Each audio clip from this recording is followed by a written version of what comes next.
Star 6. Star 6. So phone number ending in 451. Could you tell us who you are? Great. Can everyone hear me? Yes.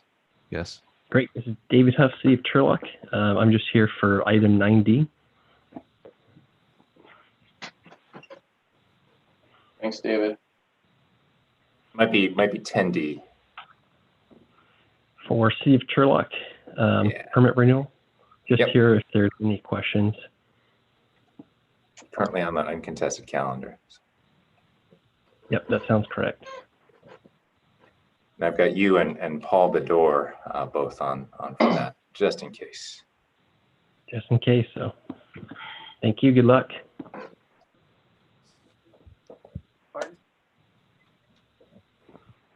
Okay. Are we ready? Okay, we are recording and live on YouTube.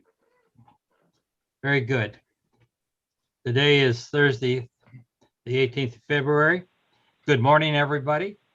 Welcome to the 573rd board meeting of the Central Valley Water Quality Control Board, Central Valley Region. I am Carl Longley, Chair of the Central Valley Water Board, and I'll introduce the other board members in just 1 minute. In order to comply with public gathering limitations and physical distancing requirements, and as authorized by the governor's executive orders, there is no physical meeting room. For people who only want to listen or watch the meeting, the board's customary webcast is available. In addition, we are receiving presentations and public comment through a Zoom meeting platform. If you intend to present or comment or think you might be interested in commenting, you should already be in the Zoom meeting room using the meeting ID provided on the board's website and the password you received from our staff. If you've not already received a password, you can email us now at, and I'll read this to you, agenda5, AGENDA 5 at waterboards.ca.gov. Once again, that email address is the word agenda, followed by the number 5 with no space. Then at waterboards.ca.gov. Include speaker comment, include the word speaker comment in the subject line so that we can follow up with you. For those in the Zoom meeting, you will be on mute and your camera turned off until it is your turn to speak. Our meeting host, Gene Coughlin from our IT team, will then unmute you and ask you to turn on your camera if you have one. When you are done speaking and the board members have completed asking questions, you will be placed on mute and your camera turned off. We appreciate your patience and understanding during this extraordinary time. I'll introduce the other board members now as follows. First off, the Vice Chair, Carmen Ramirez of Atwater. Denise Cadera of Allensworth. Raji Brar of Bakersfield. Mark Bradford of Sacramento. Nick Avis of Sacramento. Sean Yang of Sacramento. And finally, I am Carl Longley of Fresno. State Board Member Tam Dudek will be participating in this meeting, and she'll join us tomorrow. I'll now introduce the Executive Officer, Patrick Palupa, who will introduce his staff. Good morning, Dr. Longley. I would also extend my warmest welcome to the 2 new board members who you just introduced. Both Nick and Sean were recently appointed by the governor. So this is their first board meeting sitting as board members of the Central Valley Water Board. So welcome aboard. We've got a number of very, very full items for your consideration today. And we definitely appreciate the service that you've taken on As members of the public and as board members well know, this is basically a volunteer position where there's a token stipend certainly given out to the board members, but it in no way reimburses them for the amount of time and energy that they put into these roles. So I really want to thank both Nick and Sean for stepping up and for their service. And again, also, I know Raji was reappointed shortly before last board meeting, but we'll appreciate your continued service on this board as well. So running through on today's agenda, we have myself, Patrick Lupa, Executive Officer of the Central Valley Water Board. I've got almost all of the Assistant Executive Officers participating in this call this morning. Assistant Executive Officer Clay Rogers runs our Fresno office.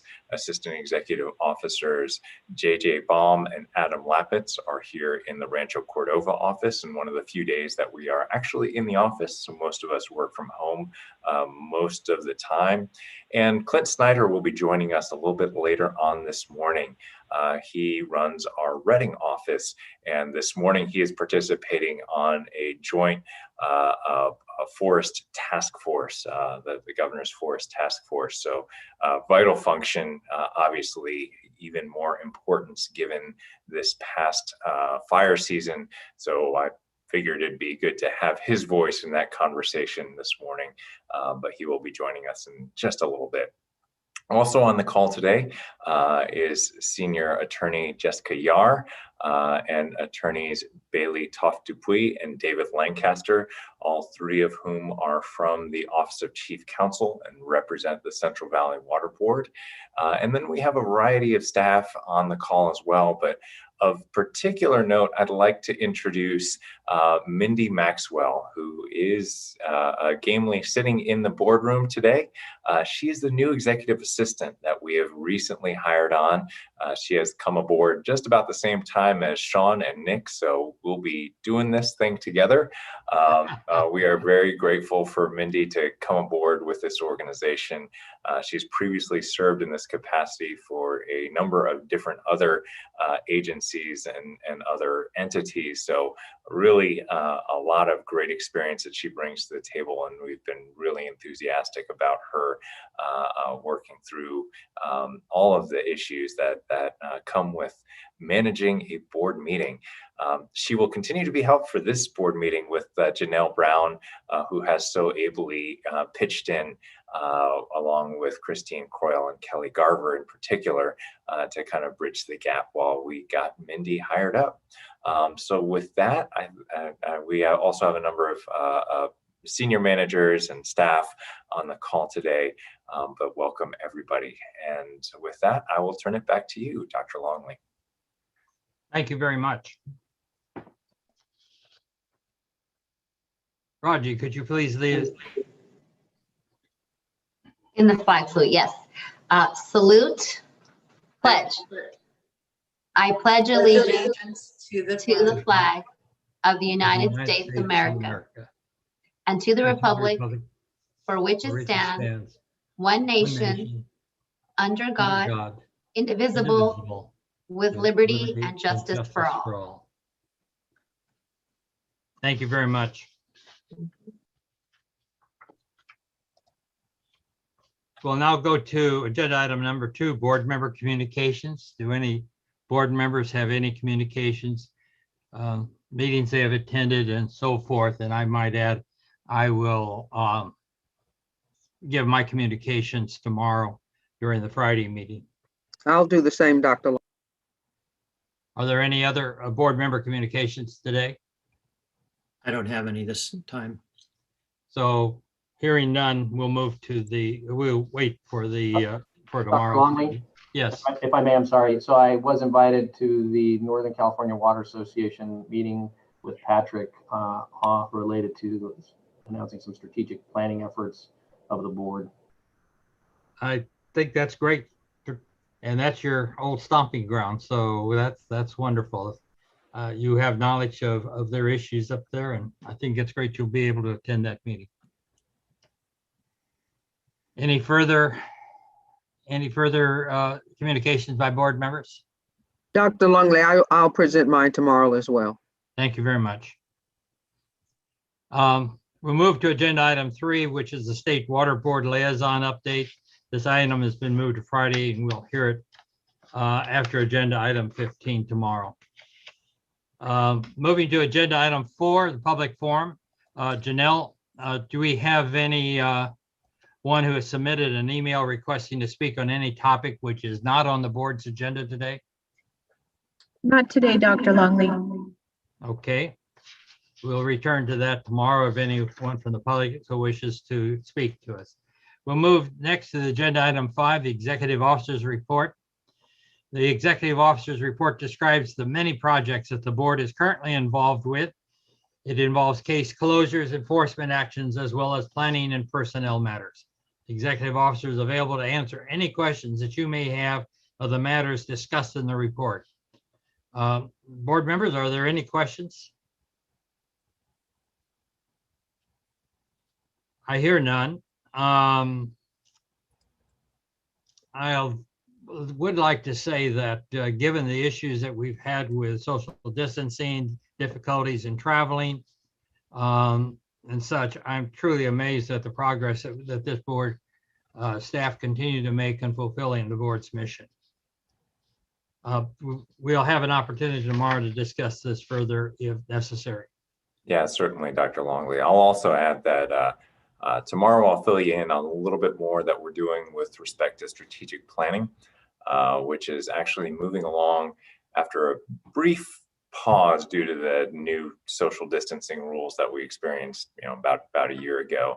I will say, and kind of discuss the calendar tomorrow, what we're planning on rolling out for you folks, as well as a little bit of funds that we got attached to a state water board contract that they didn't quite use up, believe it or not, because things like, travel has been curtailed this past year. So they found a little bit of pocket change that we've been able to hire a facilitator for a meeting that we're going to be having, a forum that we're going to be having in March regarding the strategic plan.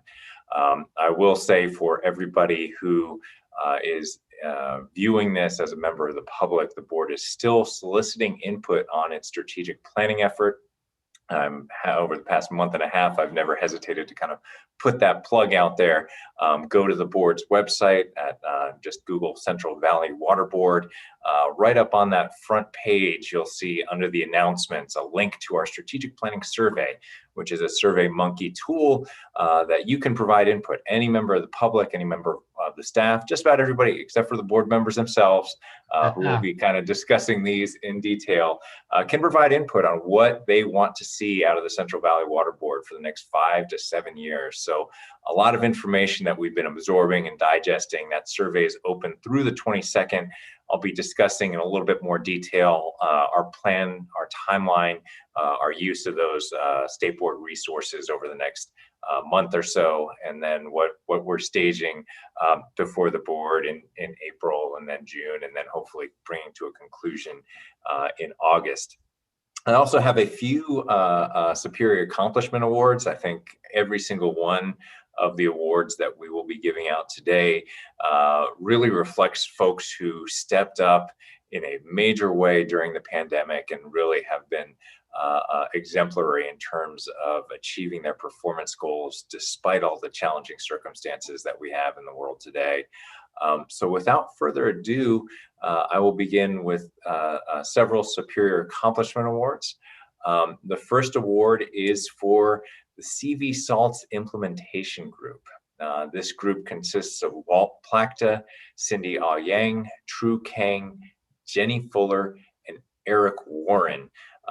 Walt and Eric are down in the Fresno office, and Cindy, True, and Jenny are all here in the Rancho Cordova office. Of course, just about all of them, office means working at home for the vast majority of the time. Last year, as the board well knows, the CV Salts Basin Plan amendments became effective and implementation commenced on a region-wide salt and nitrate control program. As a condition of the Basin Plan Amendment approval, State Board also directed staff to develop a Basin Plan Amendment to revise certain portions of the program within 12 months of the program's effective date. These simultaneous efforts have impacted almost every board program and have required a tremendous amount of coordination and oversight by the staff members receiving this award today. Staff working on the implementation effort poured through thousands of permittee records from the CWICS, which is our Integrated Water Quality System database, to create a database that could be used for generating the notice to comply letters for both the salt and nitrate control programs. Those notice to comply letters really kicked off the program and started the efforts underway at thousands of facilities across the region. In addition, this team developed a variety of protocols, permit revisions, templates, and procedures to ensure a consistent and efficient rollout of the CV Salts program. Staff also participated in a multitude of meetings and provided timely follow-up to hundreds of phone calls, literally hundreds of phone calls poured in, and emails from both internal and external stakeholders. At the December 2020 board hearing, revisions to the CV Salts program were adopted by the Central Valley Water Board, thus meeting the deadline set by the State Water Board. Walt, Cindy, True, Jenny, and Warren are valued staff members of the Central Valley Water Board and have been critical to the success of the CV Salts program. The CV Salts program could not have met its goals, which are really ambitious, set even before the pandemic, and milestones without their hard work and dedication. We are fortunate to have them working at the Central Valley Water Board, and they are well deserving of this award. And I really want to commend everybody. There's a lot of meetings, a lot of follow-up, and I think it's tough sometimes to maintain that high level of customer service when you're both working under extremely tight deadlines and you're in the middle of this global pandemic that everybody's dealing with. Walt, Cindy, True, Jenny, and Eric, they were tremendous in this effort. I'll also add that their boss, Ann Walters, did a tremendous job orchestrating their work over the past year, and Adam pitching in to offer his expert advice as well, as are all kind of part of the big CV Salts implementation team. But these 5 individuals really went above and beyond, starting 2 massive programs. In the salt control program and the nitrate control program are really tough, even under the most optimal circumstances. And this team found a way to get it done, even with the circumstances that we're under right now. So I truly congratulate them for this award. I do regret that we can't sit around and take some pictures and celebrate in the way we usually do for these awards, but that will certainly be waiting once conditions sort of return to normal. Patrick, I would like to join you in congratulating those folks. Staff has been unbelievably proficient in getting this program underway. This is a historic program, and I'll talk about it a little bit more tomorrow, but it is a historic program. As you know, I'm highly involved in salt in many forms, and I get a lot of questions about the work these folks have done in the program that they've been created. From other states, people looking to do something similar to what we have done here in California. We wouldn't have done it without the fine work of these folks. Patrick, are they online right now?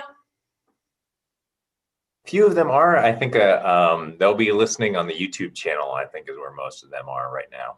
Well, I guess I'll just, for whoever's listening, having good service and friendly people who are energetic and sort of show how much they care really goes a long way in solving issues.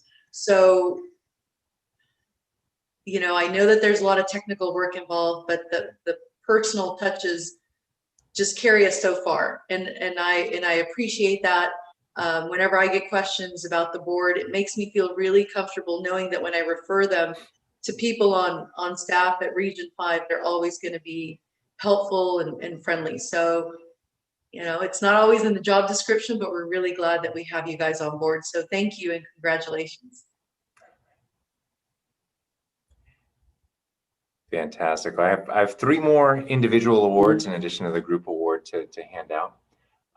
Next up, and this one is close to my heart, Janelle Brown.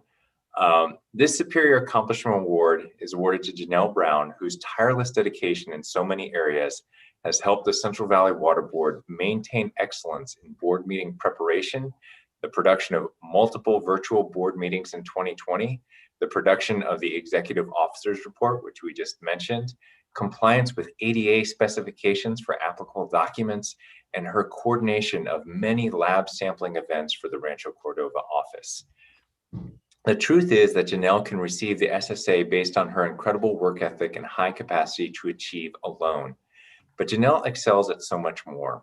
Her work product is superior, her sense of pride and dedication to her work is off the charts, and Janelle is continuously searching for ways to improve her work product in every area.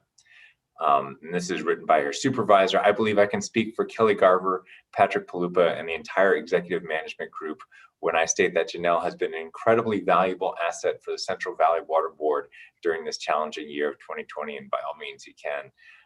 It gets overstated, but the phrase "wouldn't have been as successful without Janelle" speaks volumes of truth.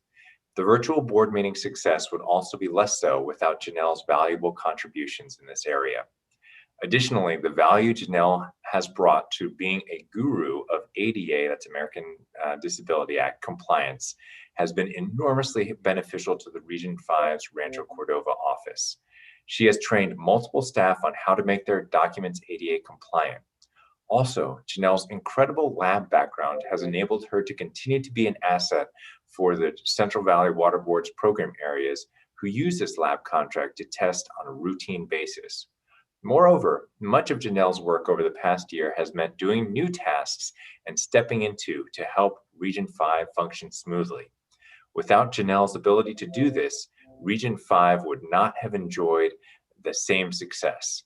In conclusion, Janelle's incredible work effort, work ethic, and positive attitude has been critical to the success of the virtual board meetings, EO reports, ADA work, and lab sampling events for Region 5.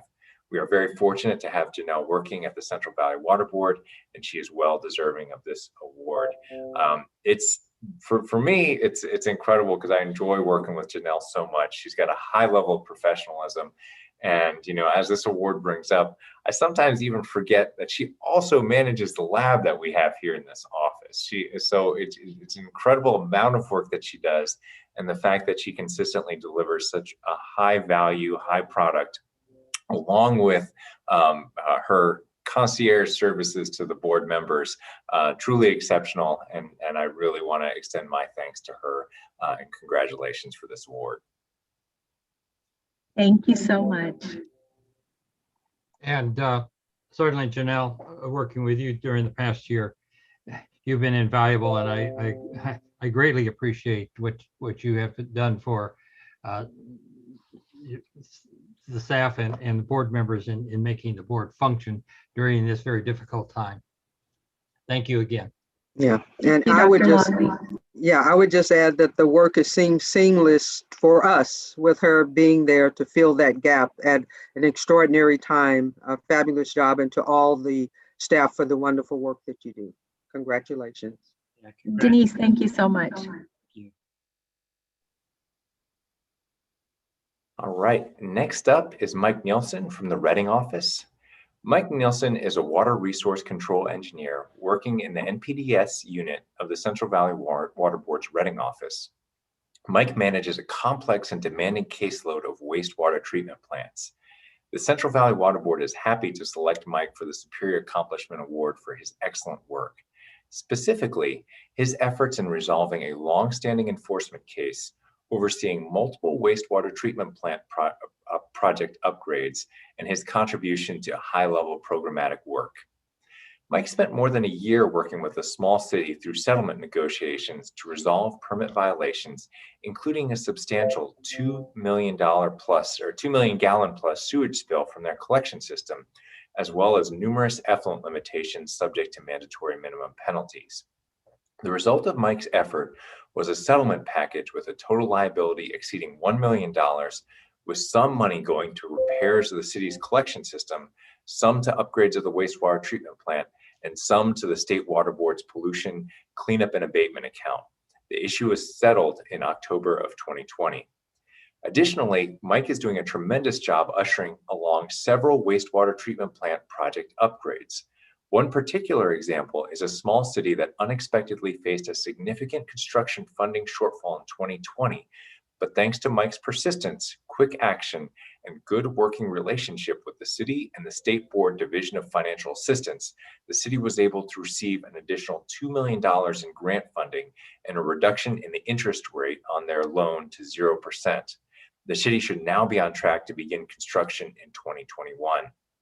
Mike is also playing an instrumental role in revamping the NPDES Program Writers Matrix, which is our programmatic tool to help promote consistent implementation of regulatory approaches in NPDES permits throughout the region.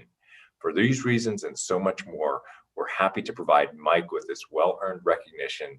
His efforts are very much appreciated. I know Mike, through his work on these foothill treatment plants, which I know for many of you, we used to see a lot of these matters get petitioned because they're really complex in that they tend to be very small communities of limited financial means, and the waters that they discharge into are so pure and pristine that the limitations by law have to be very, very stringent. Small streams with very sensitive aquatic life and a small community with limited financial means is a really tough picture to solve. Mike has been able to wade through all the issues in the federal regulations to ensure that these permits are both processed in such a way that they're protective of water quality, and I think very importantly, they meet the timeframes to kind of get these things renewed on the applicable schedule. For those of you who aren't as familiar with the federal program, these permits have to be renewed every 5 years. And US EPA, which provides some funding to the NPDES permitting program, is really paying attention, especially so these days, to making sure that a permit backlog doesn't develop. So not only do staff have to work through these permits on regularly difficult technical issues, they also have to make sure that they do it in an applicable time frame set by US EPA. Mike is instrumental in bringing a lot of those permits forward, getting the big settlements, and making sure that water quality is protected by this program. So congratulations, Mike. If you're listening on the YouTube channel, I really appreciate your work. I know the board appreciates you as well.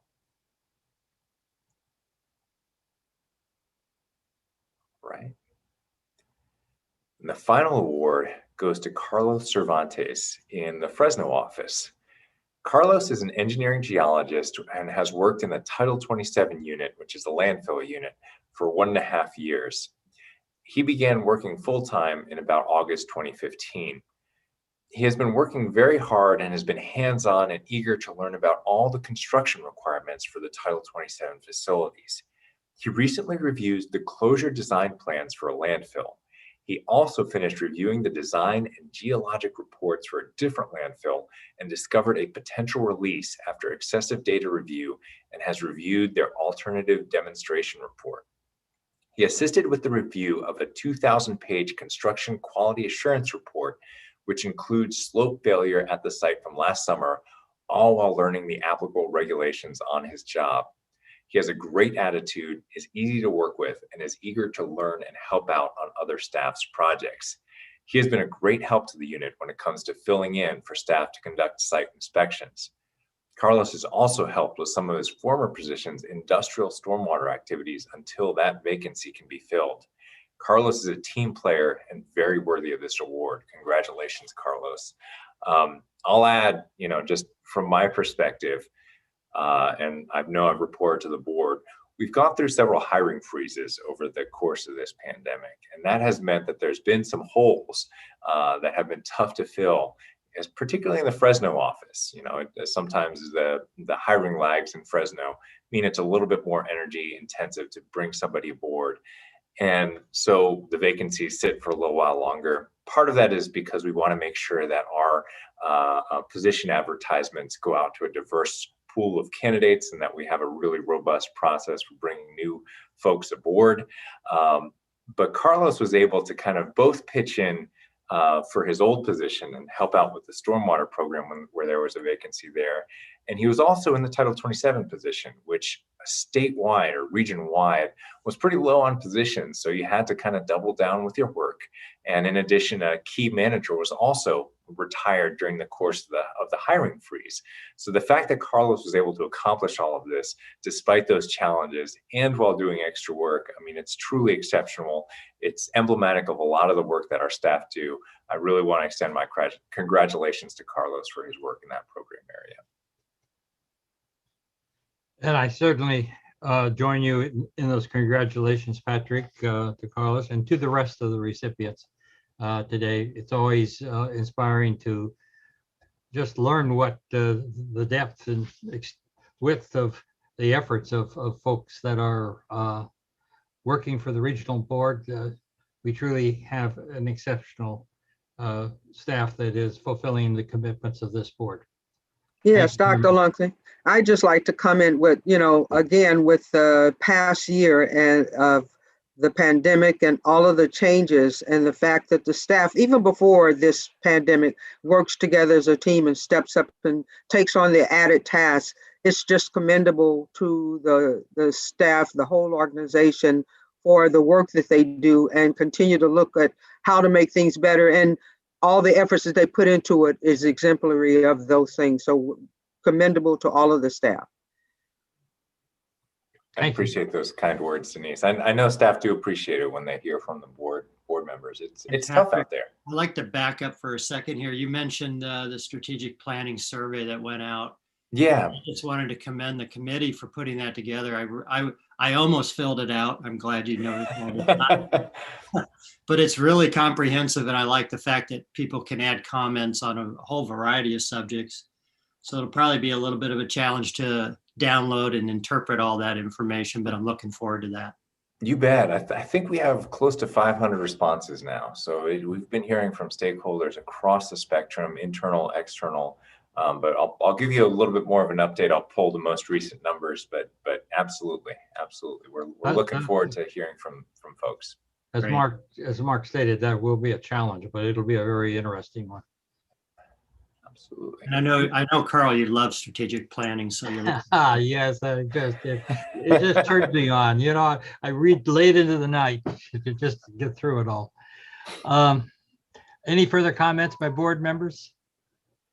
Dr. Longley, I'd just like to, echo everyone's comments and congratulate all the recipients, and staff does amazing work. Earlier, I didn't get to congratulate Janelle, but, fantastic, superb. We rely on everything she does, so well-deserved. And again, to the staff, we really appreciate you. And it's so difficult not to be there in person to see you all and to communicate with you, but we appreciate all the hard work and effort you're putting in. Congratulations.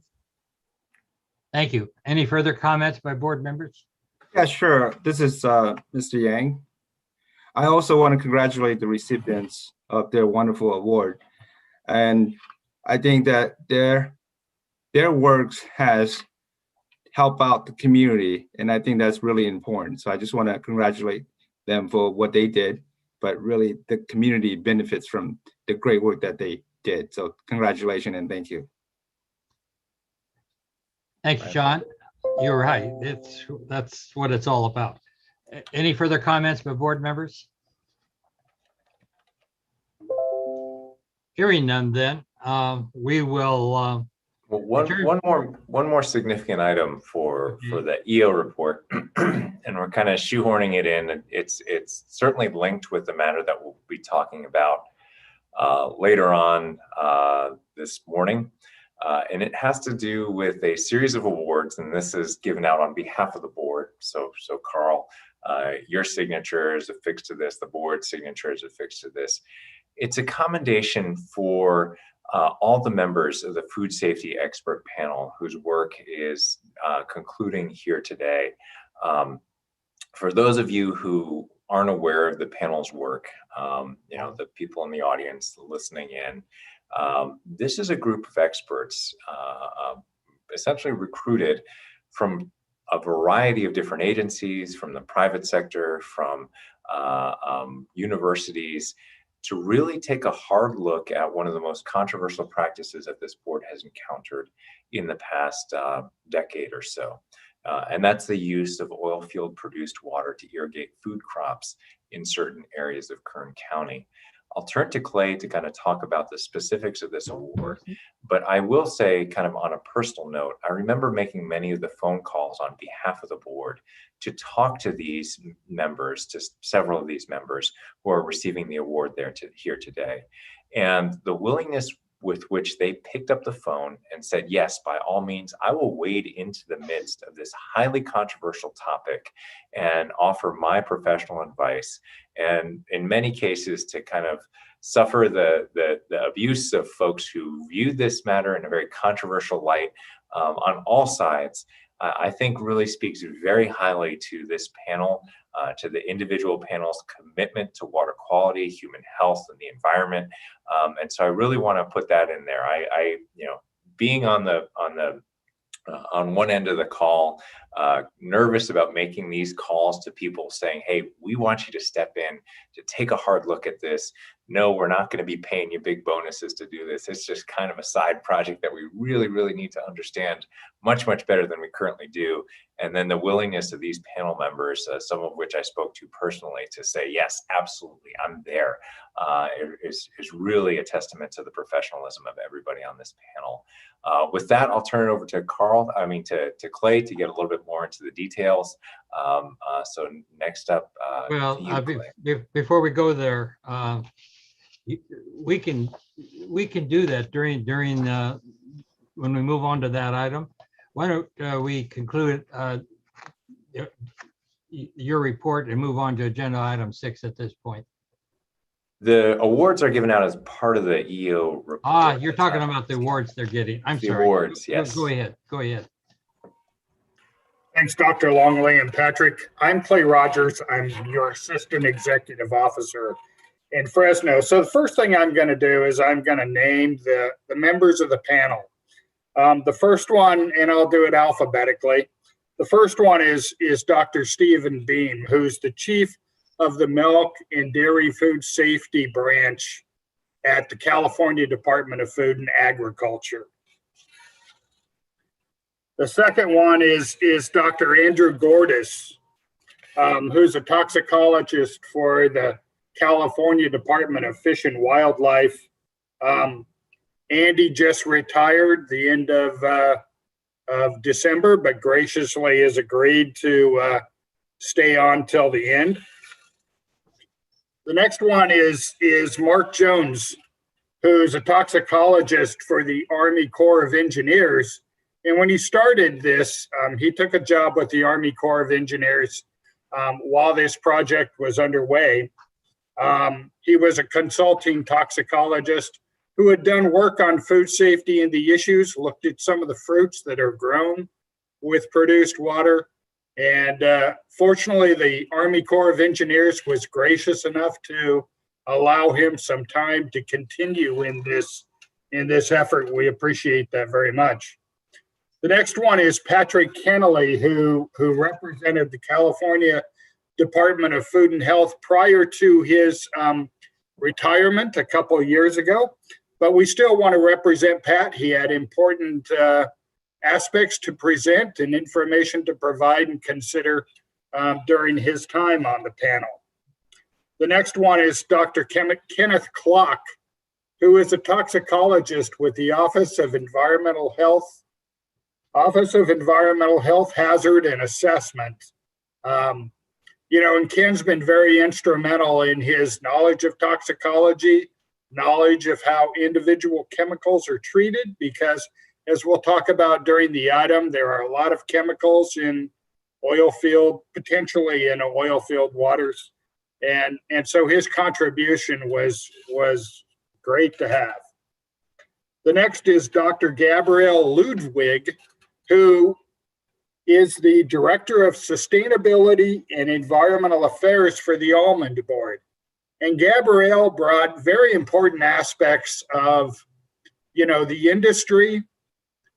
She's also extremely well educated, very informed on toxicological issues, as food safety is a major issue for the agriculture industry, and very much appreciate her input. The next is Dr. Bruce Mackler, who is, I should say he was prior to the end of last July, regional toxicologist with the United States Environmental Protection Agency. Again, after Bruce retired, he graciously agreed to continue to be a liaison with US EPA and continue on in his services. He was instrumental in kind of being a mediator at times between some of the panel members, brought a lot of expertise in this area, and greatly, Dr. Mackler, I appreciate very much. I should also say, interestingly enough, when we recruited Dr. Mackler to be a member, Dr. Longley and I were at a meeting at UC Davis, where Bruce was a part of it and made a presentation. And I remember catching Dr. Longley outside and saying, Dr. Longley, we have to recruit this person for the panel.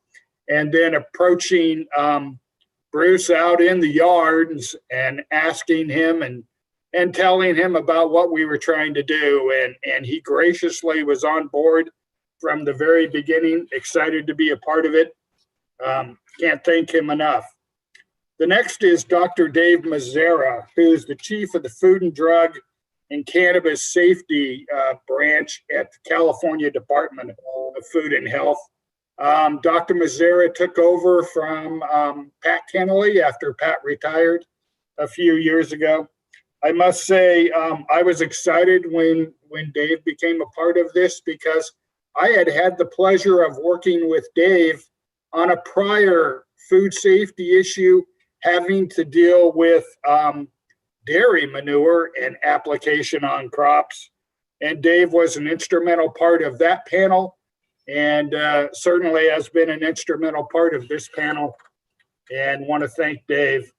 The next is Dr. Barbara Peterson, who's a principal scientist with a company called Exponent Inc., where she oversees food safety issues.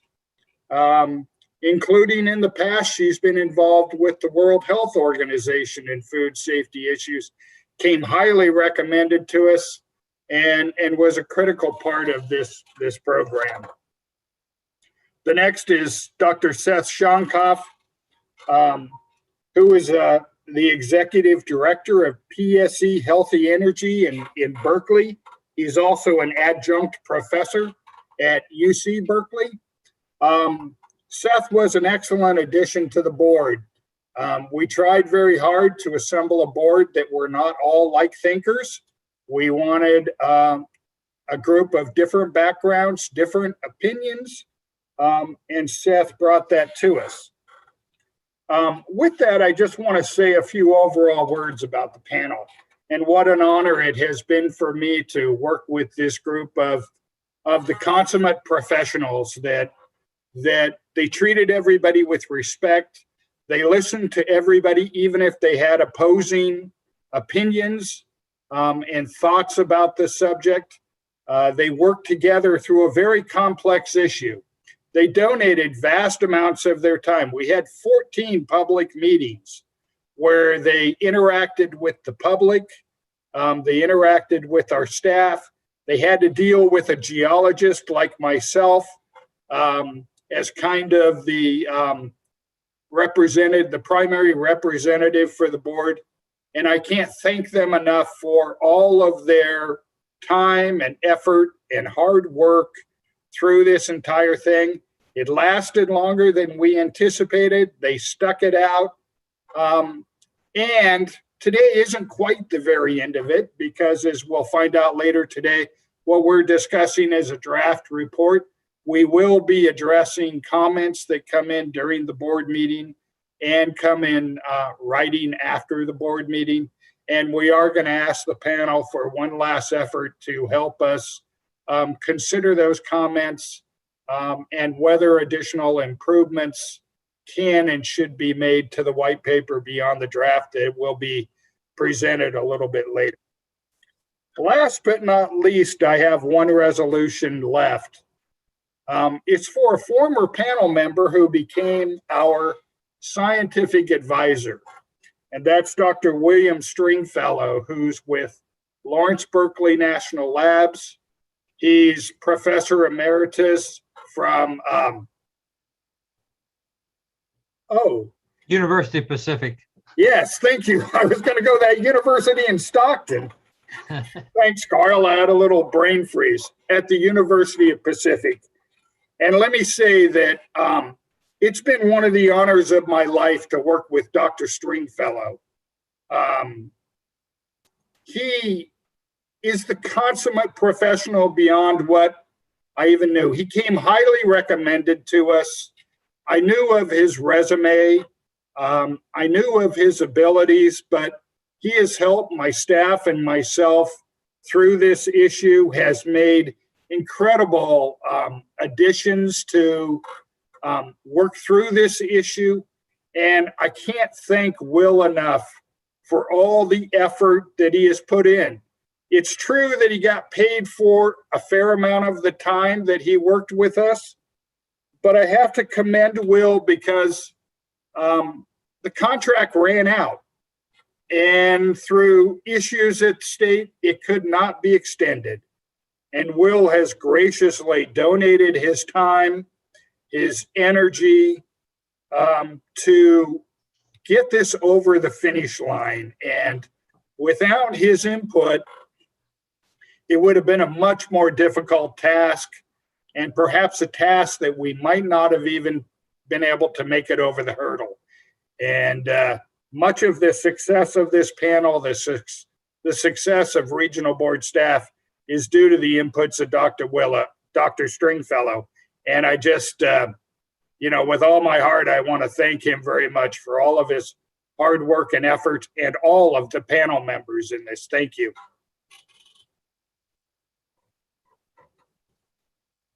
I would like to say that the comments that we just heard made by Clay are so very well deserved by all the panel members and by Dr. Stringfellow. I've attended the meetings, and I have to attest the amount of work that's been put in on this by all the folks that have just been mentioned is tremendous. We were so fortunate to have such a highly qualified scientific panel to address this very important issue. And I also want to thank Clay for his leadership through this long journey that we've been on.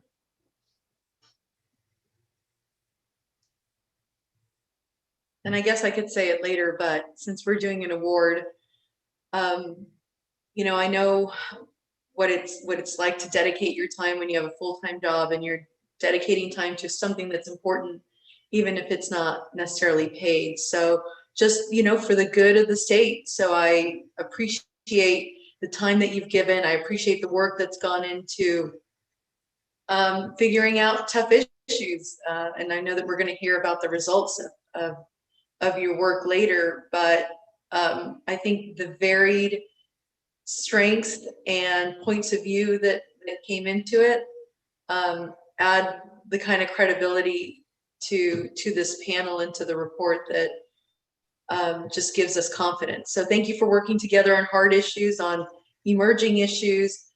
I'm glad that you were selected as a superior accomplishment and for the recognition today. So thank you.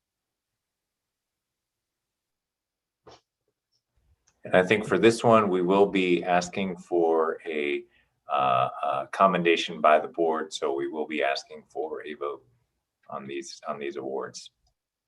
So for what I'll be asking for then, Patrick, is that there be a motion commending the individuals that have been so named for their outstanding work on the issue of the use of produced water for growing agricultural crops. That's perfect.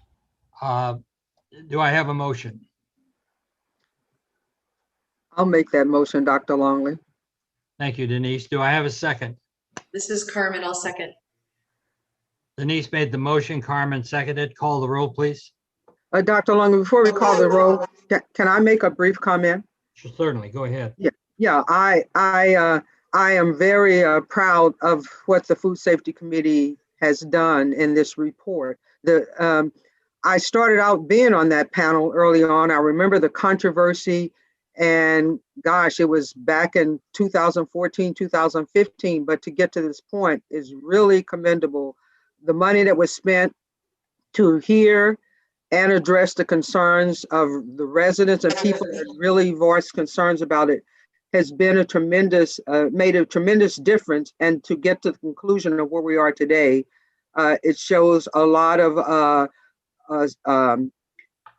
the board's determination to address the concerns of the communities and to bring forth the type of intellectual support to address the concerns, and then the work that the staff did, the tremendous work that the Fresno office staff did. We're very proud of the work that was done, the panel, and the outcome of the safety panel's report. Thank you so very much. Thank you, Denise. Any further comments by board members? Hearing none, call the Yes, roll, Dr. please. Yes, go ahead, Raji. I just wanted to say that this food safety panel, everyone that was on it, thank you so much for your help on this. It was definitely a controversial subject. And I know Patrick had mentioned many times, folks don't step into these waters because why should they? They're busy doing their own work. But I think it takes a lot of courage to face these tough issues and tackle them. And it's important for all of us to handle and address these tough issues. And I commend everyone for all their work. It was definitely a very interesting process. And everyone on that food safety panel, you all are so wonderful and gracious for the work you have done. And it's been such an experience to learn from you all. Thank you very much, Raji. And as the new board members will learn, we do have committees. Those committees can't be more than 2 individuals. And for reasons that Patrick can explain to you later. But Raji was one of the board members who was on the committee that was attending the meetings that were held for this particular issue by the expert panel. Any further comments by board members? I just add one thing. Thank you for that download, Clay. That was an impressive blue panel committee. The credentials were very impressive. And I just wanted to mention, I actually had the pleasure of working with Mark Jones at the consultant that he worked at before the Corps. And I tried very hard to convince him not to leave unsuccessfully, but he was already involved in the panel then. And as you mentioned, he stuck with it on the job when he moved to the Corps. And I appreciate his efforts and everybody's efforts to get us to this point. So thank you. Thank you, Mark. Any further comments by board members? I realize it takes a moment for you to unmute. Hearing none, then call the roll, please. Board Member Bradford, Yes. Board Member Barr, Yes. Board Member Kadara, Yes. Board Member Yang, Aye. Board Member Advis, Aye. Vice Chair Ramirez, Yes. Chair Longley. Yes. The motion passes unanimously. Any further comment by board members? Hearing none, then we'll move on to agenda item 6. Approval of the minutes from prior board meetings. And as is the, Patrick, could you explain if individuals don't attend all or part of a particular meeting, they typically announce that they're abstaining. Could you explain that in a little more detail, please? I think you got the meat of it. You can just abstain from the vote. You're counted for the purposes of a quorum, which we shouldn't have any problem with. But if you didn't make the board meeting, just announce it and then announce your abstention. And then we should be fine to vote to ratify the minutes from the prior board meetings. And so we'll begin with the board meeting for the 15th, 16th of October, 2020. Do I have a motion to approve? I move that we approve those meeting minutes. Mark's made the motion. Do I have a second? I'll second Dr. Longley. Denise is seconded. Call the roll, please. Board Member Bradford, Yes. Board Member Brar, Yes. Board Member Kadara, Yes. Board Member Yang, Aye. Board Member Advis, I will abstain. Vice Chair Ramirez, Yes. Chair Longley. Yes. Board Member Yang, you were not at that board meeting. Do you wish to reconsider your vote?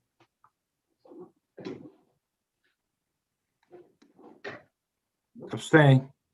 Thank you. Okay. Motion passes. We'll move on to the 10 December 2020 meeting. Do I have a motion to approve?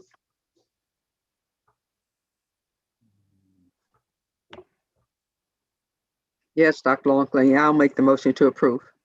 And I'll Denise- second. Denise has moved the motion. Carmen has seconded. Call the roll, please. Board Member Bradford, Yes. Board Member Brar, Yes. Board Member Kadara, Yes. Board Member Yang, Should I abstain again? Okay, abstain. Normal thing would be to abstain since All we're right. at the meeting. Okay, abstain. Board Member Advis, I will abstain. Vice Chair Ramirez, Yes. Chair Longley. Yes. Motion carries. Thank you very much. Moving on to agenda item 8.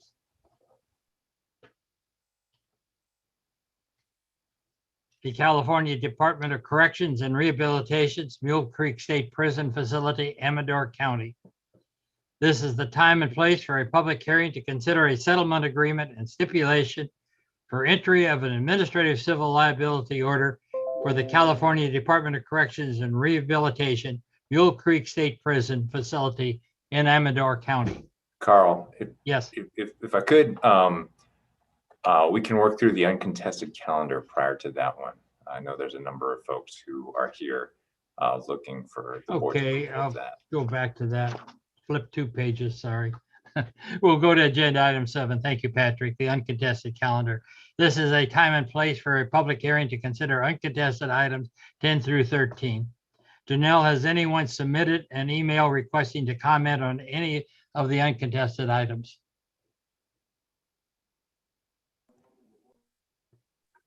No, Dr. Longley, there's some individuals that are present in case needed, but no. Very good. Are there any late revisions? There are some late revisions, Dr. Longley. We have late revisions for agenda item 10B, City of Manteca. This is an NPDES permit renewal for the wastewater treatment plant. The late revisions are typographical errors and clarifications. We also have late revisions for item 10D. And that item is an NPDES permit renewal for the city of Turlock. These are also clarifications and typographical errors. We have spoken with both of the representatives for these facilities, discharger representatives for these facilities, and they are okay with these late revisions. Thank you very much. Any questions by board members? Hearing none, I'll close the hearing. And I'll ask for a motion and a second. Dr. Longley, this is Carmen. I would move the consent agenda as presented with the late revisions. Do I have a second? I'll second. Carmen's moved, Mark has seconded. The late revisions with the changes. Call the roll, please. Board Member Bradford, Yes. Board Member Brar, Yes. Board Member Kadara, Yes. Board Member Yang, Yes. Board Member Advis, Yes. Vice Chair Ramirez, Yes. Chair Longley. Yes. Motion carries. Thank you very much. Thank you, Chair Now- Longley. Now we'll move on to agenda item 8. Wanted to get to that one. This is the California Department of Corrections and Rehabilitation, Mule Creek State Prison Facility, Amador County. This is the time and place for a public hearing to consider a settlement agreement and stipulation for entry of an administrative civil liability order for the California Department of Corrections and Rehabilitation, Mule Creek State Prison Facility in Amador County. This hearing will be conducted in accordance with the meeting procedures published with the meeting agenda. At this time, testimony should be introduced on whether the proposed action should be taken. All persons expecting to testify, please stand at this time, raise your right hand, and take the following oath. Do you swear the testimony you're about to give is the truth? If so, answer, I do.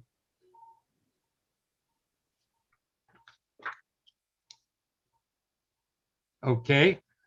We'll move on. After the staff presentation, there will be a presentation by the Southern California Coastal Research Project, which conducted a microbial source study of E. coli detections in the watershed. Interested persons will then be allowed 3 minutes each to address the board. Please state your name, address, and affiliation before speaking. Please indicate whether or not you've taken the oath also. We'll now turn to the executive officer who will give some background on this case. And then we will hear the staff presentation. Thank you, Chair Longley. I think for many of you who have been on the board for a while, you know that the Mule Creek State Prison has been one of the focuses of the board's enforcement program for some time, ever since fairly significant releases were discovered from the facility in January of 2018. Following that, those releases, we've had our staff diligently take a look at Mule Creek State Prison. We've engaged in fairly extensive settlement negotiations with California Department of Corrections and Rehabilitation over what the path forward would be at Mule Creek. And we also jointly worked out an agreement whereby some of the preeminent scientists in the realm of microbial source studies were employed to take a look at where the E. coli sources were at Mule Creek State Prison and to figure out whether they were from birds, whether they were from humans, or whether they were from other sources within the watershed. I think this settlement here represents a significant step forward with respect to bringing this facility into compliance. It is a $2.5 million penalty. Some of those funds are directed at compliance actions undertaken at the prison itself. Other funds will be paid directly to the cleanup and abatement account to be used by the state board to address water quality problems more generally. So this is a very significant penalty. I think you'll hear from members of the public who are concerned that the water board's enforcement action was not sufficiently diligent in prosecuting these violations. And I think the survey that has been done by CDCR at the board's direction, the surveys of the stormwater system and of the sewer system, the assessment of their facility, the cleanup actions that they've undertaken, along with the Southern California Coastal Water Research Project's work for microbial source detection at the facility, shows that I think the $2.5 million penalty is absolutely justified. And this is key for the violations that occurred within the time frame that is covered by the settlement. Now, the settlement itself is bookended. It's bookended by the January violation date up to April of 2019. Subsequent violations did occur at the facility or are alleged to have occurred at the facility. The board may be entertaining some prosecutorial actions pertaining to later violations, but this settlement is only for those violations that occurred when the facility did not have adequate permitting, essentially enrolled under the wrong permit, wasn't doing robust enough monitoring, and really wasn't working hard to get to the bottom of what the water quality violations were at Mule Creek. That situation has changed significantly since then. I'm not saying again that there were no violations subsequent to April of 2019, but the violations were very different in character than the violations that occurred between January of 2018 and April of 2019. And that's really what this settlement is here before you to resolve. So without further kind of ado, I will introduce JJ Baum, who is the Assistant Executive Officer in charge of the Compliance and Enforcement Unit and other units. He's the executive sponsor for the Compliance and Enforcement Program. And Carrie Holmes, who is the Program Manager for the Compliance and Enforcement Unit at the Central Valley Water Board, which means she helps coordinate enforcement actions across the region's 3 offices. With her are a couple of her staff, Howard Hold, Kenny Croyle, will be delivering additional kind of support or parts of the presentation justifying the $2.5 million assessment that the board is asked to approve here today. In addition, we have a couple representatives from the Southern California Coastal Water Research Project who will be giving a presentation about their microbial source work that they did at Mule Creek State Prison. I'll also add that the board has vested myself with a lot of authority to sign off on most settlements, and most settlements do not reach the board's public hearing. I have elected in consultation with the board's chair, to bring this settlement before the entire board and not to use delegated authority to sign off on the settlement, because I believe that sufficient controversy exists at this facility to allow the public there to vet their concerns in front of the full board. Lastly, CDCR is not here today to talk about the violations or the settlement, and they are doing that under advice from their own legal counsel. They are also being sued by a number of organizations in Amador County for subsequent violations or violations that occurred subsequent to the scope of this settlement. And on advice of counsel, they are not appearing. However, they have submitted a letter into the record supportive of this settlement. I know, I can speak personally, that this settlement is significant to them. It has raised, it's $2.5 million, regardless of the size of the organization, is a significant penalty, and something that, I think will work to correct the behaviors at Mule Creek and will work to create a sufficient deterrent for similar actions by similarly situated dischargers, including other prisons throughout the region, throughout the state. So with that, I will hand it to JJ and Carrie to deliver the presentation describing in more detail the actions that occurred at Mule Creek State Prison and the scope of the settlement that's before the board today.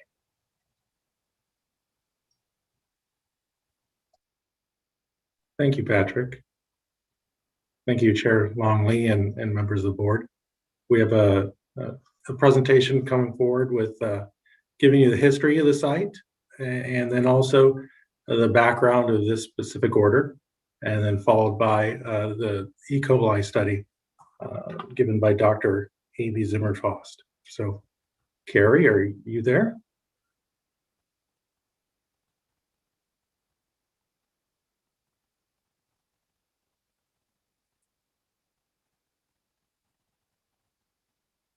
Oh, now I'm here. Can you guys There you hear are. me? We hear you. All right. Let's see. All I'll right, control thank this you. for you. Yeah, I appreciate that. Thank you, Jean. Okay, so good morning, Dr. Longley and members of the board. I wanted to extend my congratulations first and welcome the new board members. Look forward to working with you.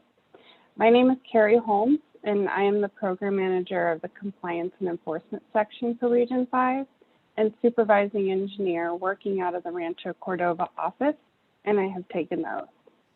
I have over 15 years of experience with the Water Board, and I am a licensed professional engineer. We're here today to ask that you adopt a proposed settlement agreement and stipulation for entry of an administrative civil liability order for the California Department of Corrections and Rehabilitation's Mule Creek State Prison for violations of the Clean Water Act at the prison facility. I'd like to advise the board that Central Valley Water board staff developed this presentation without the participation of CDCR because they are constrained by ongoing litigation. The statements in this presentation are those of board staff and present our view of the site and the settlement. I'm going to hand the first portion of the presentation over to the Compliance and Enforcement Case Manager for this site, Kenny Croyle, to discuss the background and history of compliance. Then I will return to discuss the details of the proposed order and make a recommendation to the board. Kenny. Can everyone hear me? Yes, we hear you. Good morning, Mr. Chair and members of the board. My name is Kenny Croyle, and I am a staff engineer in the Compliance and Enforcement section in the Rancho Cordova office. I have taken the oath. I'm here today to provide you with some background for the facility and summarize my inspection observations and the enforcement actions that led to the stipulated agreement that you will be considering today. Mule Creek State Prison is located approximately 1 mile west of the city of Ione, California, and approximately 10 miles west of the city of Jackson. The prison opened in 1987, and since that time has been under the jurisdiction and control of the California Department of Corrections and Rehabilitation, or CDCR. Pardon me, Kenny. Pardon me. Jean, can you flip to the next slide? Thank you. Sure. Go ahead, Kenny. Sorry about that. Through 2015, the prison consisted of facilities A, B, C, and their accompanying yards. These facilities are identified hereafter as the Old Prison Facility, labeled on the left side of the map in yellow. The Old Prison Facility contains housing for approximately 2,500 inmates. In 2016, the prison was expanded with the construction of the Mule Creek Infill Complex, or MCIC, which added housing for approximately 1,600 more inmates. The MCIC is located in the upper right portion of the map. While it contributes to the wastewater flows at the facility, the issues surrounding the stormwater system that we will be discussing today are focused solely on the Old Prison Facility. As you can see, Mule Creek runs through the center of the site, indicated by the blue line. The wastewater treatment plant is located just above the Old Prison Facility, and the land application areas, labeled LAAs, are located along Mule Creek. The effluent storage reservoirs are shown at both the top and lower right of the map. Next slide, please. Mule Creek is a tributary to Dry Creek and then to the Sacramento-San Joaquin Delta. The Regional Board's Basin Plan establishes the beneficial uses for the waters of the Sacramento-San Joaquin Delta, which are applicable to Mule Creek. Mule Creek is also a water of the U.S. Next slide, please. As some CDCR staff have told me, the prison is much like a small self-contained city. There are a broad range of activities and operations which necessitate several regulatory measures to adequately monitor the facility's discharges. The individual waste discharge requirements specify that the requirements and monitoring related to the treatment and disposal of domestic and industrial wastewater. This covers the on-site treatment plant, effluent storage reservoir, land application areas, and the export of effluent off-site to the City of Ione's nearby treatment facility. The WDRs were last updated in 2015. The facility's sanitary sewer system is covered under the Sanitary Sewer General Order, which requires inspection, maintenance, and repairs of that system. The facility submitted an NOI under this order in 2006 as part of a previous enforcement action for spills to Mule Creek. The facility was designated as a small MS4 system in April of 2020 as part of the Regional Board's efforts to better regulate the stormwater discharges from the facility. Prior to that, CDCR had no stormwater permits, nor any permit allowing discharge to surface water. Regional Board staff issued a 13383 order in December of 2020 to add monitoring requirements to that permit. CDCR also filed a No Exposure Certification, or NEC, for the Industrial Stormwater General Order. They indicate that all industrial operations occur entirely indoors and do not impact stormwater, and therefore the requirements of the Industrial Stormwater General Order are not applicable to their facility. Board staff has recently performed an inspection to evaluate this and will make a determination soon. Next slide. This map shows the underground sanitary sewer and stormwater collection systems within the old prison, excluding small diameter pipes. The green lines are for the sanitary sewer system, while the red lines indicate the stormwater system. Note that both systems are gravity systems within the prison perimeter and were installed within the same trench in many cases. We will first be discussing the sanitary sewer system. Both industrial and domestic waste flows are combined in the system to the southern end of the prison near the labeled parking lot. The sewage is then pumped to the on-site wastewater treatment plant in the upper right side of the map. Next slide, please. The on-site wastewater treatment plant is designed to treat only domestic wastewater and has a capacity of 0.74 million gallons a day. The treatment plant produces secondary disinfected effluent, which is stored in the on-site reservoir to either be disposed of in the on-site spray fields or exported to the City of Ione's treatment plant for further treatment and disposal. Next slide, please. Currently, the facility houses approximately 4,000 inmates and employs 1,250 CDCR staff full-time.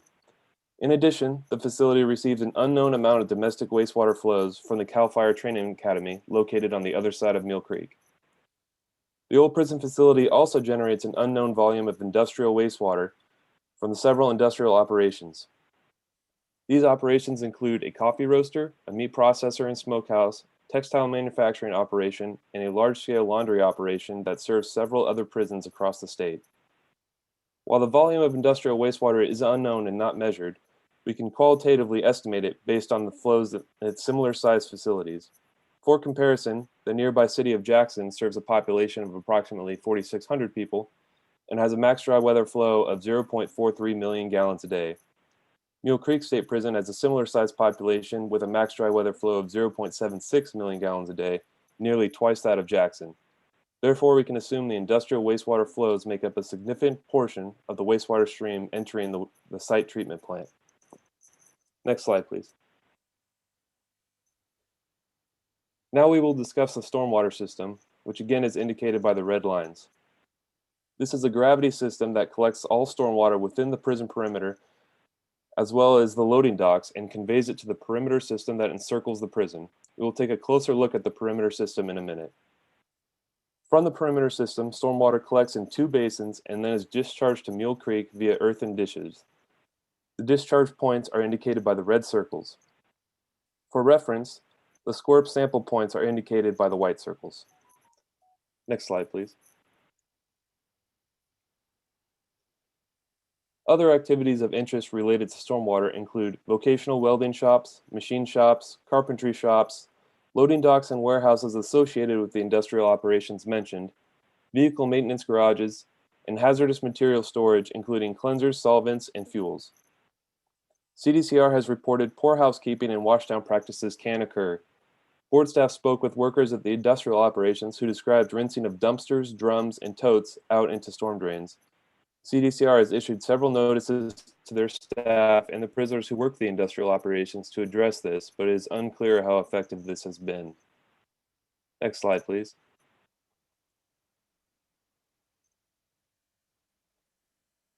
The old prison facility has a system of drains and underground pipes within the fence perimeter to collect stormwater. The volume of runoff from this area is relatively high due to the large percentage of hard surfaces and roofs within the facility. Collected stormwater discharges from underground laterals to the perimeter stormwater system composed of earthen ditches and underground culverts.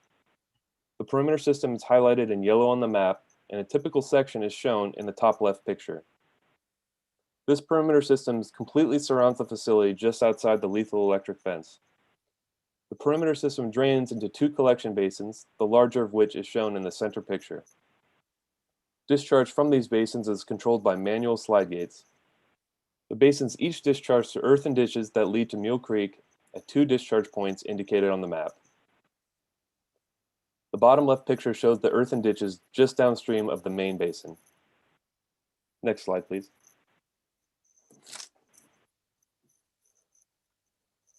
On 28 December 2017, board staff received a complaint via phone call regarding the alleged ongoing discharge of water from an unknown source directly into the perimeter stormwater system and subsequently into Mule Creek.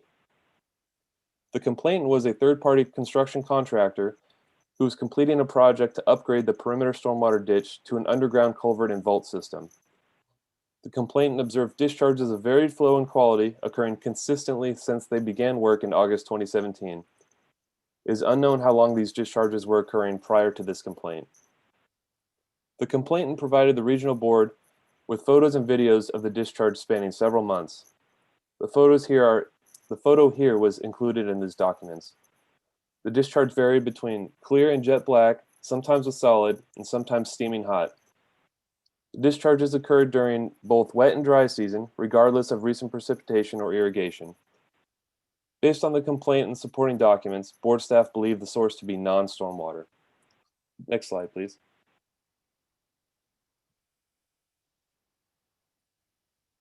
In response to the complaint, compliance and enforcement staff from the WDRs and stormwater units inspected Mule Creek State Prison on 4 January 2018. During the inspection, board staff observed discharges to the perimeter system similar to what was described in the complaint, despite no recent rain. The discharges were entering the perimeter system and eventually discharging to Mule Creek. To understand the threat of this discharge, board staff collected 2 samples from the stormwater system. Samples were analyzed for typical wastewater and stormwater constituents. Next slide, please. The laboratory results from the stormwater samples were received on 18 January 2018. The results indicated that the discharge exhibited the characteristics of wastewater and exceeded several applicable regulatory limits. Notably, total coliforms, fecal coliforms, and E. coli were at levels too high to quantitate with using typical dilution schedule. These samples were unable to be reran at a higher dilution rate due to the short hold time for coliform analysis. Next slide, please. After reviewing these results, board staff conferred with the assistant executive officer and determined that they indicated a threat to water quality and more information was needed to better understand the apparent illegal discharge. CDCR was instructed to cease the discharge via email. CDCR responded stating they would cease the discharge and reroute contaminated stormwater through the perimeter system to the sewer cleanouts that lead to the on-site domestic wastewater treatment plant. Next slide, please. On 14 February 2018, the Assistant Executive Officer issued a Water Code 13267 order to CDCR.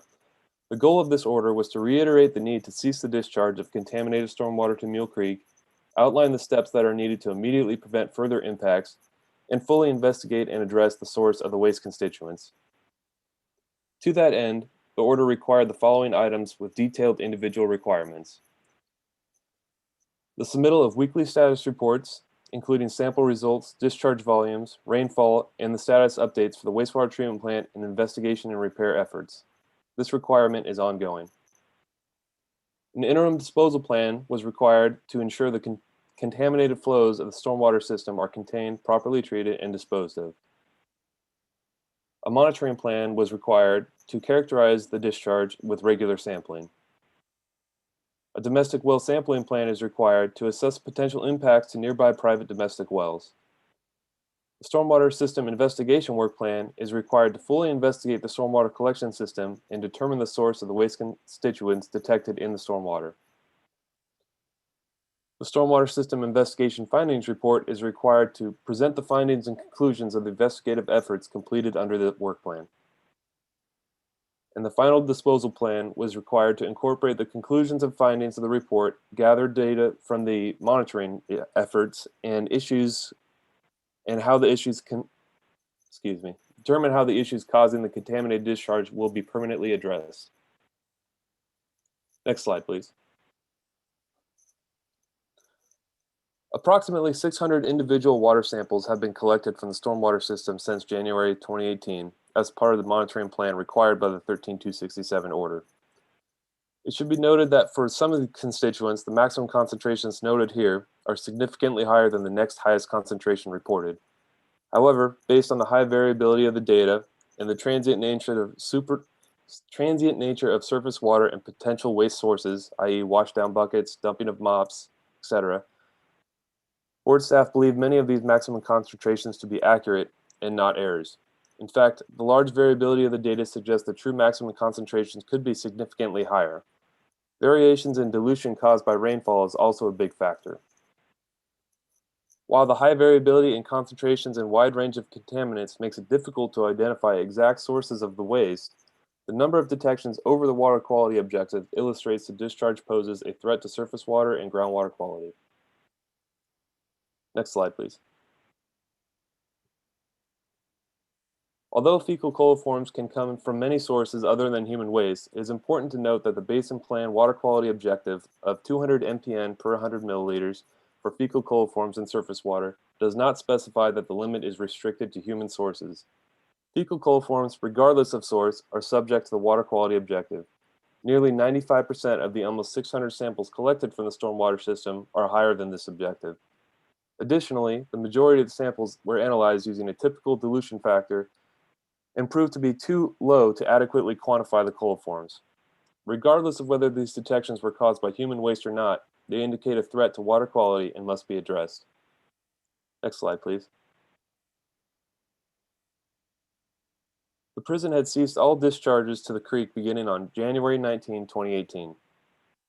Because of the order to cease the discharge was issued in the middle of the wet season, and because of the gap in time between the issuance of the 13267 order and the submittal date for the interim disposal plan, board staff performed several inspections to determine if the facility was adequately prepared for the forecasted rain events and how the interim measures performed during the wet weather.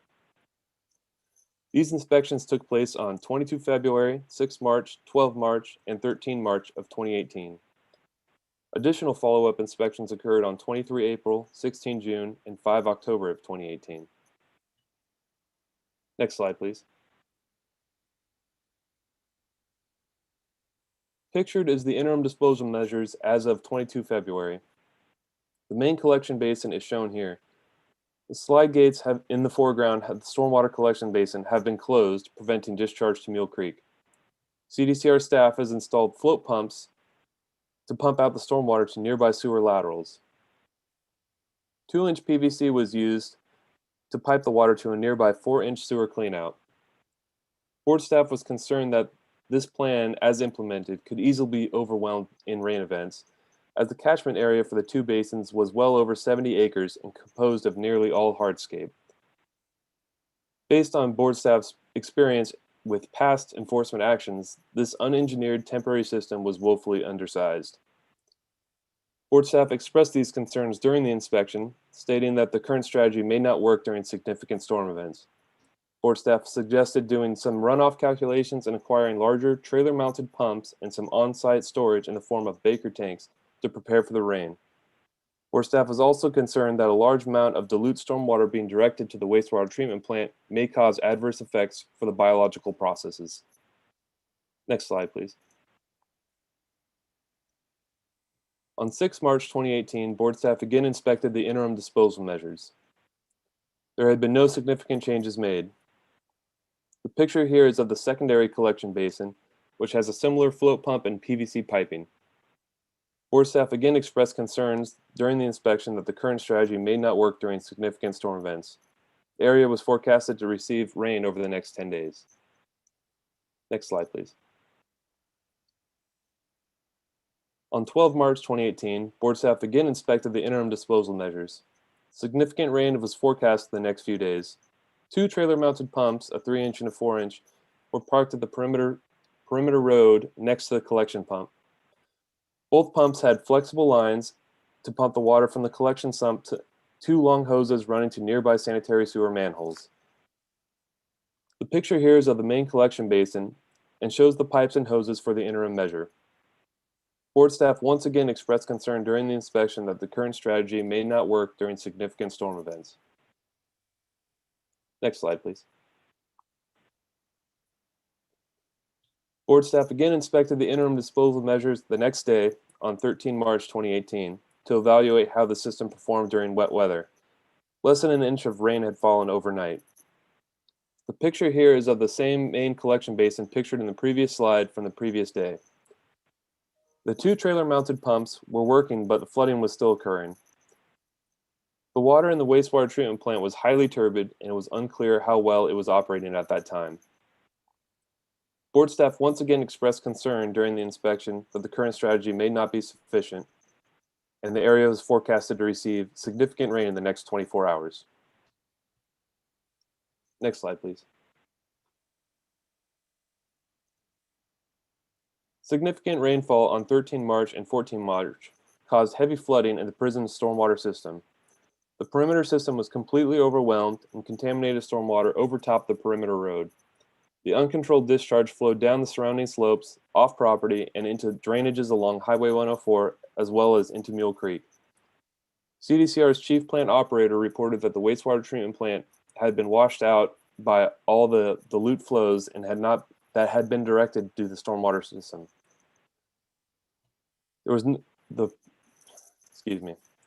no indication that the plant was effectively treating wastewater at that time.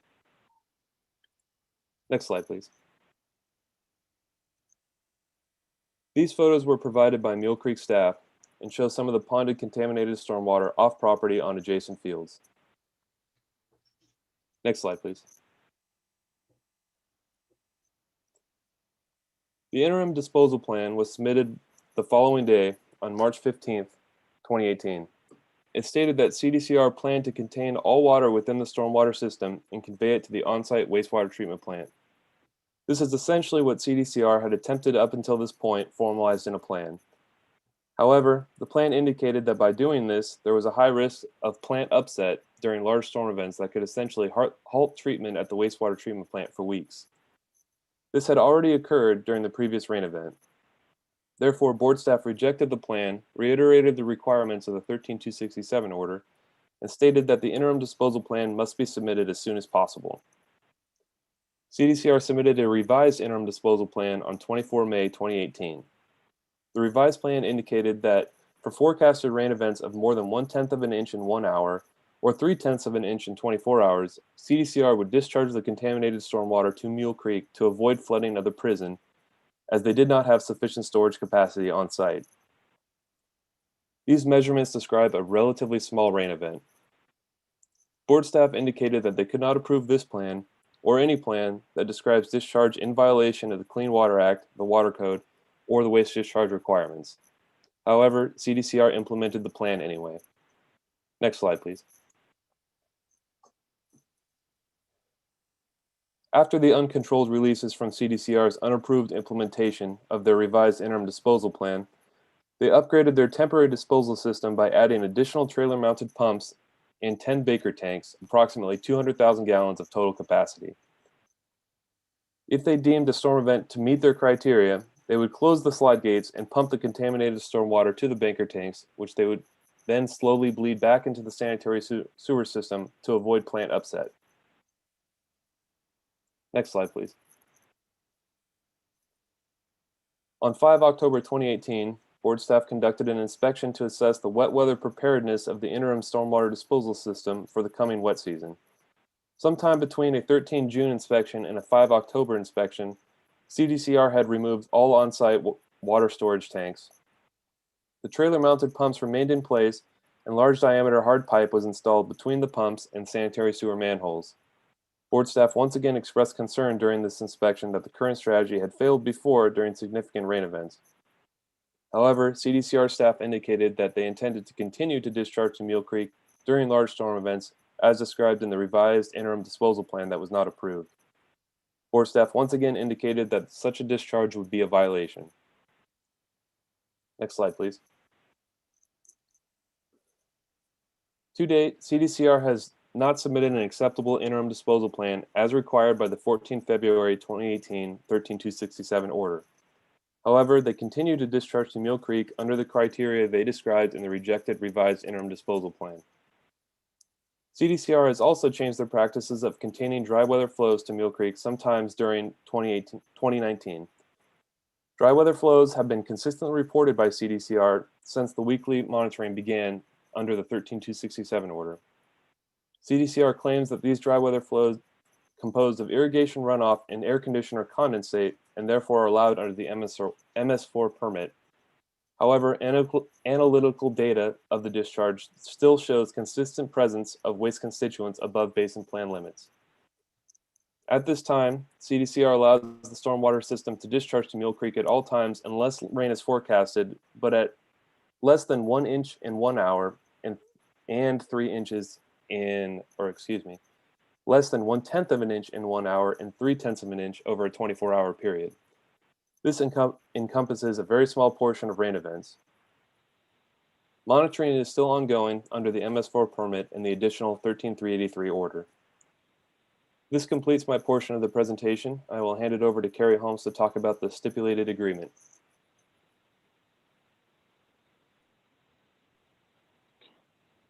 Thank you, Kenny. Can I have the next slide, please? I know that was a lot of information, so quick break here. I'm going to get into the proposed settlement for the specific unpermitted discharges to Mule Creek that Patrick mentioned. Outside of the proposed settlement that's being presented for your approval today, there are still many ongoing issues with the site. CDCR's investigative efforts have identified infrastructure deficiencies in the stormwater and sanitary sewer systems that may be sources of domestic and industrial waste commingling with stormwater. Compliance and enforcement staff are continuing to address these issues as well as other water quality concerns at the prison. I will discuss ongoing compliance efforts towards the end of the presentation, which are not being addressed by the proposed settlement before you today. Next slide.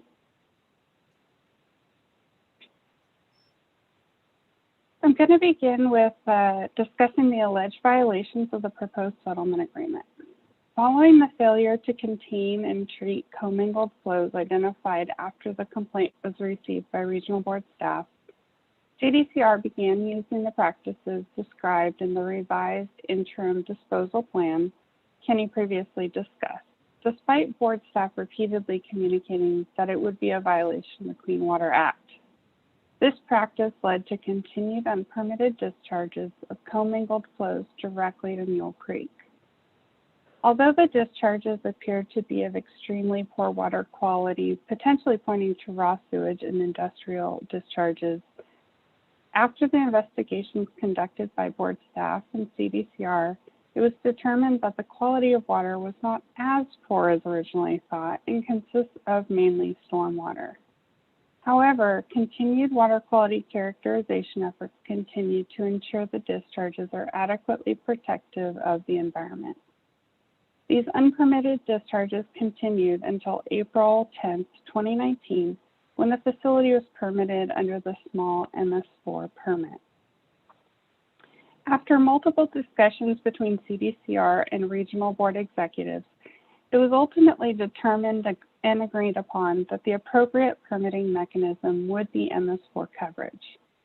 For the regional board to designate a small MS4 discharge, the designation must be based on the potential to discharge urban runoff that causes or contributes to exceedance of water quality standards, including impairment of designated uses and other water quality impacts, including habitat and biological impacts.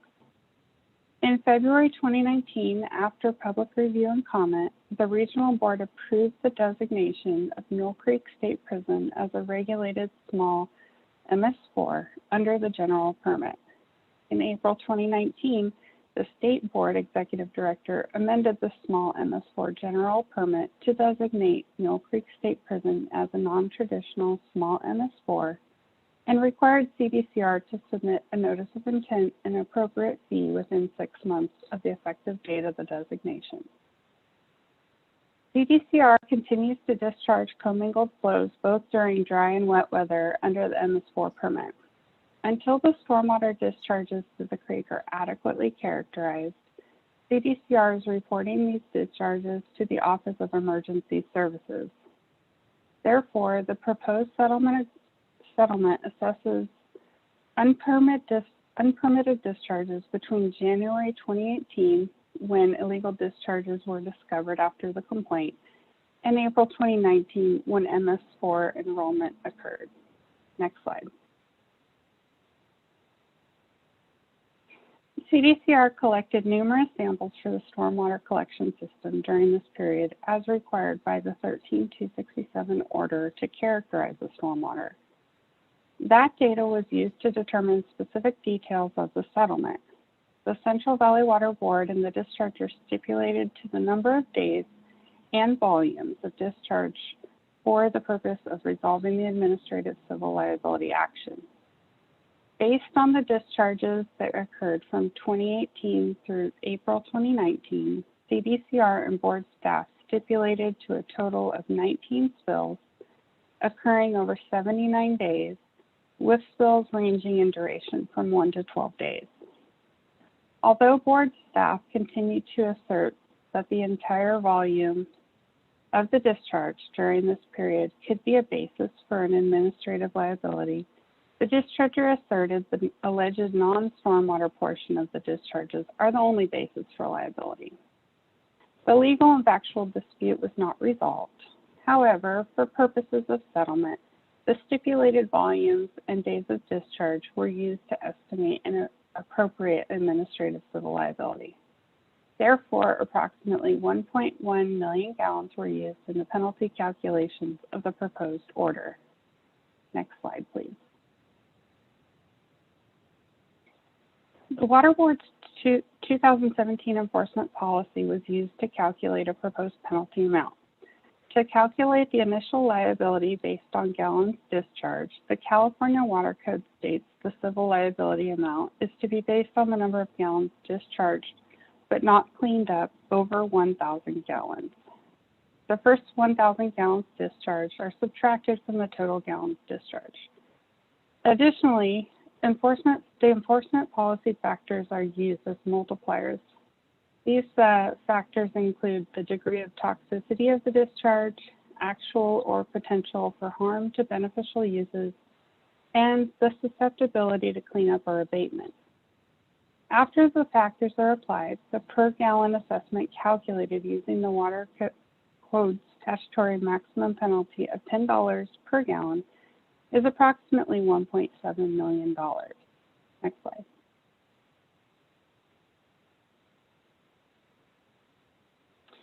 When there is a discharge violation, the Water Code also includes an initial liability amount on a per day basis using the same factors and multipliers that were used in the per gallon analysis. Recall the spill event took place over 79 days, and using the Water Code's maximum civil liability of $10,000 per day, then applying the multipliers results in approximately $118,000. Next slide. To calculate the base liability, the per gallon and per day assessments are added, and then enforcement policy adjustment factors based on culpability, history of violations, and cleanup and cooperation are applied. Therefore, the resulting base liability is approximately $2.4 million. Next slide.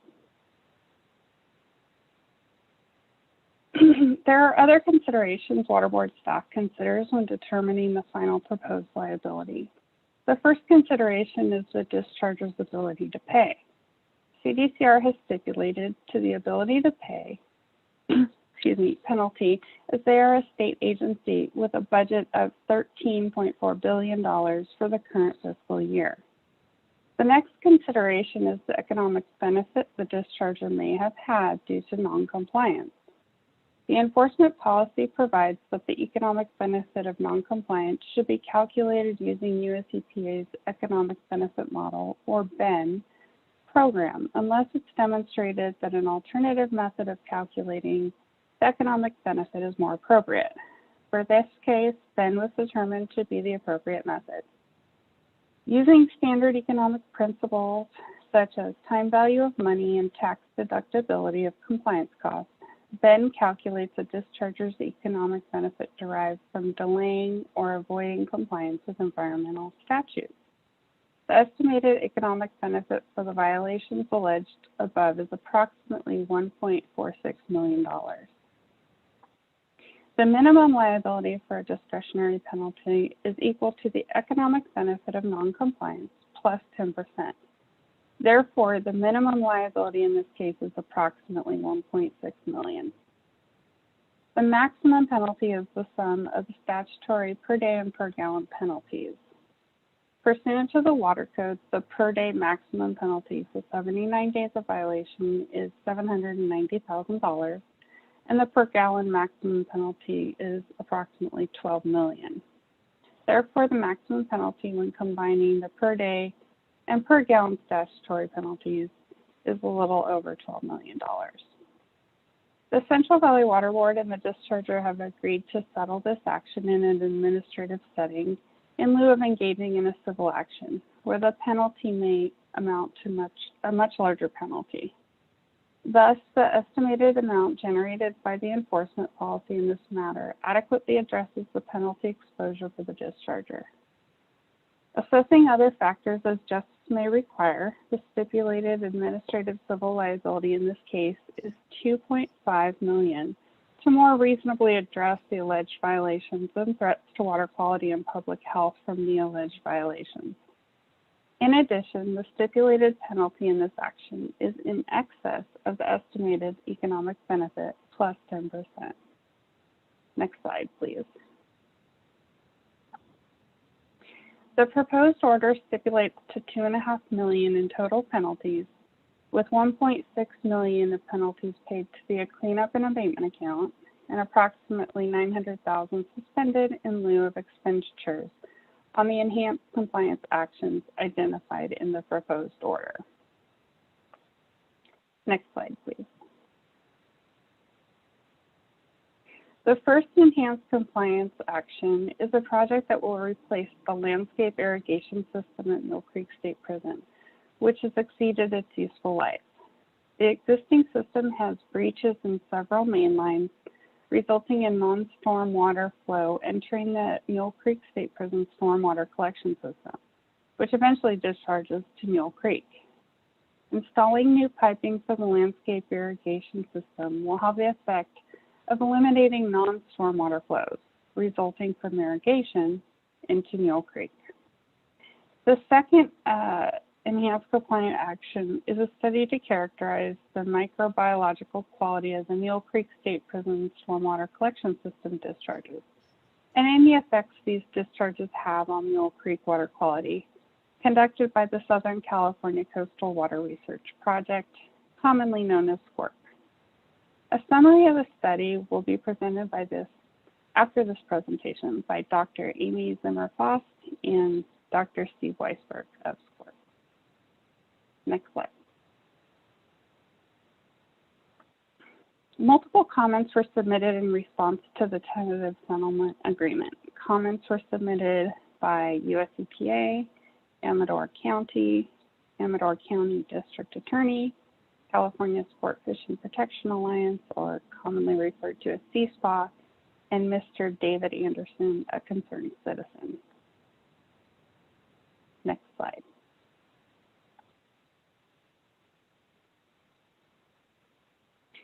I will briefly discuss the main comments received regarding the proposed tentative settlement. Responses to all comments can be found in the response to comment document provided with the agenda materials. First, CSPA commented that the enforcement policy states that the non-waived portion of the penalty must be more than the economic benefit obtained by noncompliance, plus 10%. The next group of comments submitted by interested parties focused primarily on the proposed order lacking requirements for corrective action to address known issues in the stormwater and sewer systems and to prevent future discharges of wastewater to Mule Creek. Next slide. Board staff appreciate CSPA pointing out that we overlooked this requirement. Regional board staff concur with CSPA and acknowledge that this was an oversight in originally applying the enforcement policy to this settlement agreement. The original tentative order had the discharger paying $1.25 million to the cleanup and abatement account and $1.25 million allocated to enhanced compliance projects.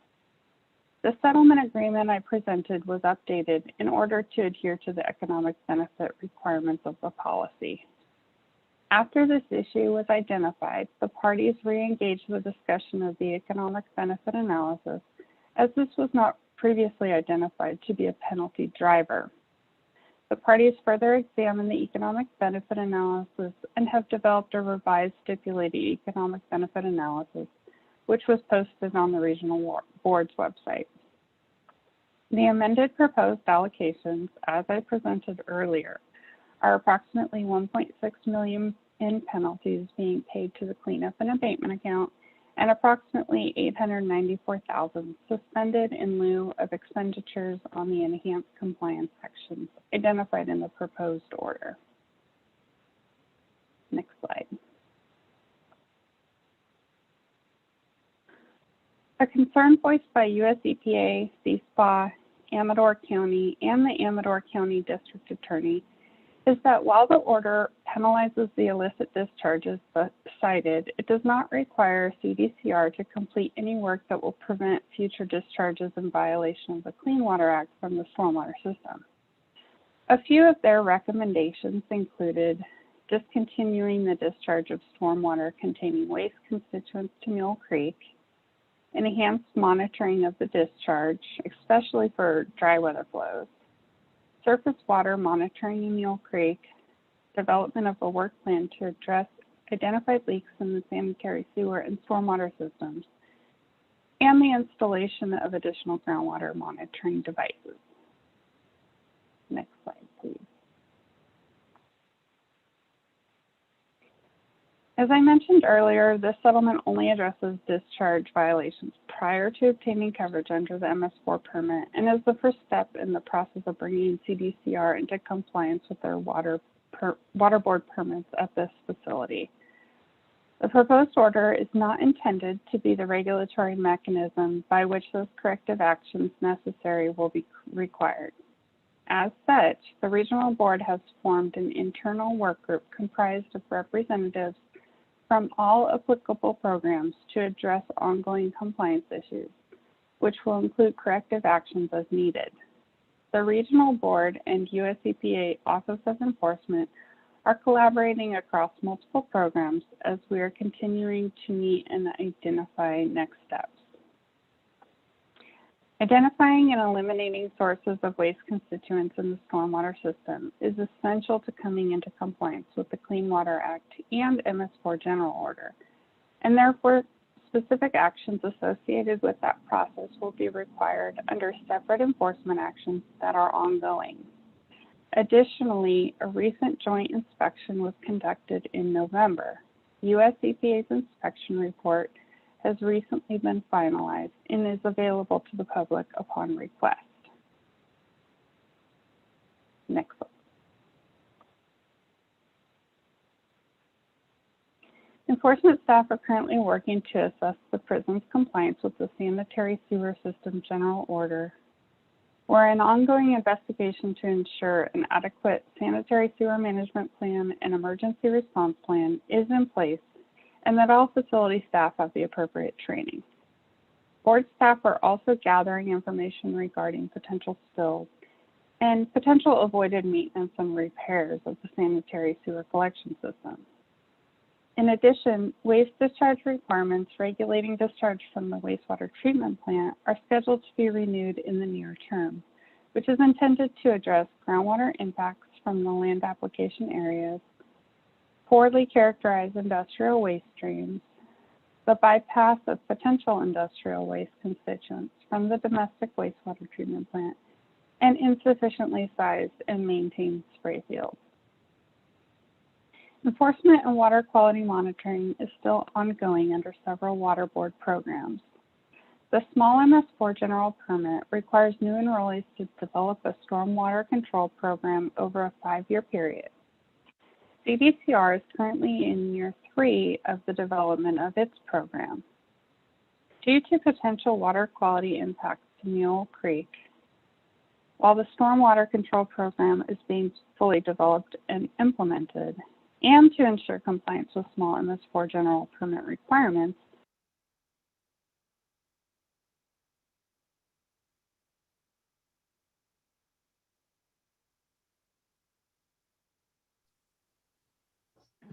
Kelly, I've lost audio.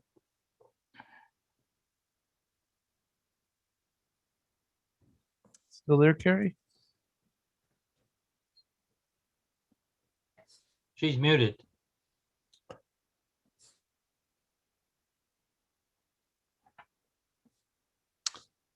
I shall stop this share. We're on slide 43. Carrie, you're muted. So Carrie's one of the lucky individuals that usually has a separate phone line due to connection issues. So she may have a phone line that dropped off. Can somebody message her? Yeah, I Probably so. just sent you a ask to unmute, Carrie. If you're able to unmute. Okay. How about now? There we go. That works. I love that I live up in, amongst all these trees, but they've been trouble for me this year. All right, where was I? Slide 43. Okay. So basically, a monitoring and reporting program was issued under Section 13383 of the Water Code in August 2020 and updated in December 2020, mostly for clarification purposes, which requires monitoring of discharges in Mule Creek surface water. Next slide, please.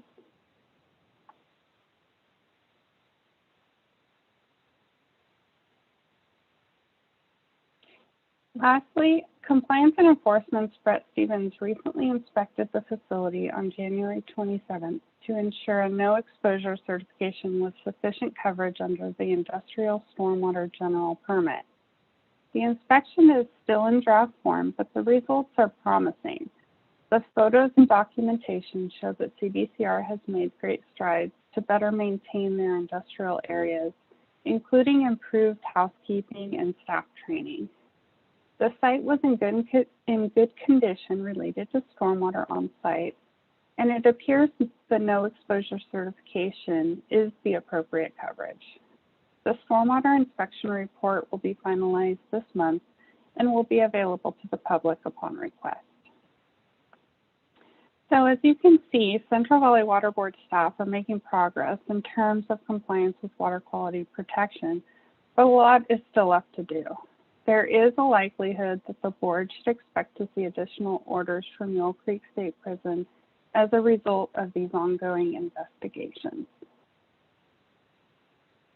Next slide. Last slide. In conclusion, enforcement staff recommend adoption of the proposed settlement agreement and stipulation for CDCR's Mule Creek State Prison. I would like to enter into this record this presentation, the agenda package, and the regional board files for this facility. Myself, along with the other members of the prosecution team, are happy to answer any questions you have. And I'd like to take this time to introduce Nick Knight, who is our Office of Enforcement attorney that we've been working this case with through State Board, and he's also available for questions. Thank you. Thank you very much, Kelly. Are there any questions or comments by board members? I guess I have, I think one of the slides referenced comments from one of the local residents, and we've had several very, I don't know, serious comments presented at our previous board meetings. So I'm wondering how they've responded to this settlement, and if you could address that, I'd appreciate it. I think to a certain extent, they can speak for themselves. They're next on to comment. We'll go to interested persons when we finish with testimony, Mark. And if you don't mind, we can return to your question then. No, that was my main, I'm just. Right, we've got a couple, we got cards from a couple of people that. Yeah, okay, fine. That'll be fine. Are there any further comments or questions? This is Carmen. I have a few questions, but I'd like to wait until the other presenters go before I ask them. So thanks. Well, once again, Carrie, thank you for great and very involved presentation. I'd like to ask now Jean to unmute the SCORP representatives, Dr. Amy Zimmer-Faust and Dr. Weisberg. And we'll now hear a presentation by the Southern California Coastal Water Research Project representatives. And if you'd introduce yourself and say whether or not you've taken the oath. Sure. All right, can everyone hear me okay? Yes, we hear you. Yes. I'm Amy Zimmerfaust. I am from SCORP and I have taken the oath. Thank you very much. Sure. So first of all, thank you to all the members of the regional board for having us today. For those of you who don't know who SCORP is, we are a joint powers authority, which is a type of local government agency located in Southern California. And our focus is really on water quality research and development. So how did the study get started? Well, the real impetus was that Mule Creek water quality is an exceedance of state water quality standards for fecal bacteria, and that there have been previous efforts that have shown that the state prison contributes to those exceedances. So the prison and the regional board wanted to come to agreement on both the extent of the prison's contributions to those water quality exceedances in Mule Creek, and also gain clarity on potential sources of fecal bacteria within flows leaving the prison. So how does SCORP fit into this? Originally, we were brought in just to provide oversight on the study design. However, ultimately, we were asked to stay on to serve as QA/QC advisor to help analyze the data collected and to help derive conclusions from the study, which were reached in collaboration between the three groups. So we had three primary questions that the study was really designed around. First, we wanted to characterize the water quality of effluents leaving the prison. And as part of this, we also wanted to understand the impact of the prison effluents on Mule Creek water quality. Next, if the prison is impacting Mule Creek water quality, then we wanted to characterize what fecal sources are part of this contribution. And lastly, while we were there, we wanted to understand what else might be coming in upstream of the prison and also contributing to impaired water quality within Mule Creek. So for question one, we first wanted to characterize prison effluents. So we collected samples from 4 different sites, which you saw in the earlier presentation, to capture the main sources of runoff from the old prison grounds. So we collected samples from 2 sites that captured the runoff draining that prison perimeter ditch that you saw earlier. This is the ditch that runs around the prison, collecting runoff from within the prison itself. And then we also collected samples from an additional 2 sites at the ends of the 2 major stormwater conveyance channels leaving the prison. And these sites capture runoff from the prison grounds right before it enters the creek. And then in addition, to understand the prison's impact on Mule Creek water quality, we sampled 2 creek sites located just upstream and downstream of the prison on the same sampling days. So for this first question, we measured E. coli, a type of fecal indicator bacteria, and flow, because we need both high concentrations and volumes leaving the prison to have an impact on creek water quality. So the goal was to sample 30 different times with at least 10 different sampling events for 3 different flow scenarios, which were rain, post-storm, and dry weather conditions. So overall, we did achieve the sampling goals of at least 10 events per flow condition. For these events, SCORP served as the auditor with samples collected passing QA/QC. During the course of the study, SCORP did visit both the prison and the processing lab to ensure the quality of the samples collected. So for the report and this presentation, the focus is really on year 2, which was a more complete data set. However, findings were largely consistent year 1 to year 2.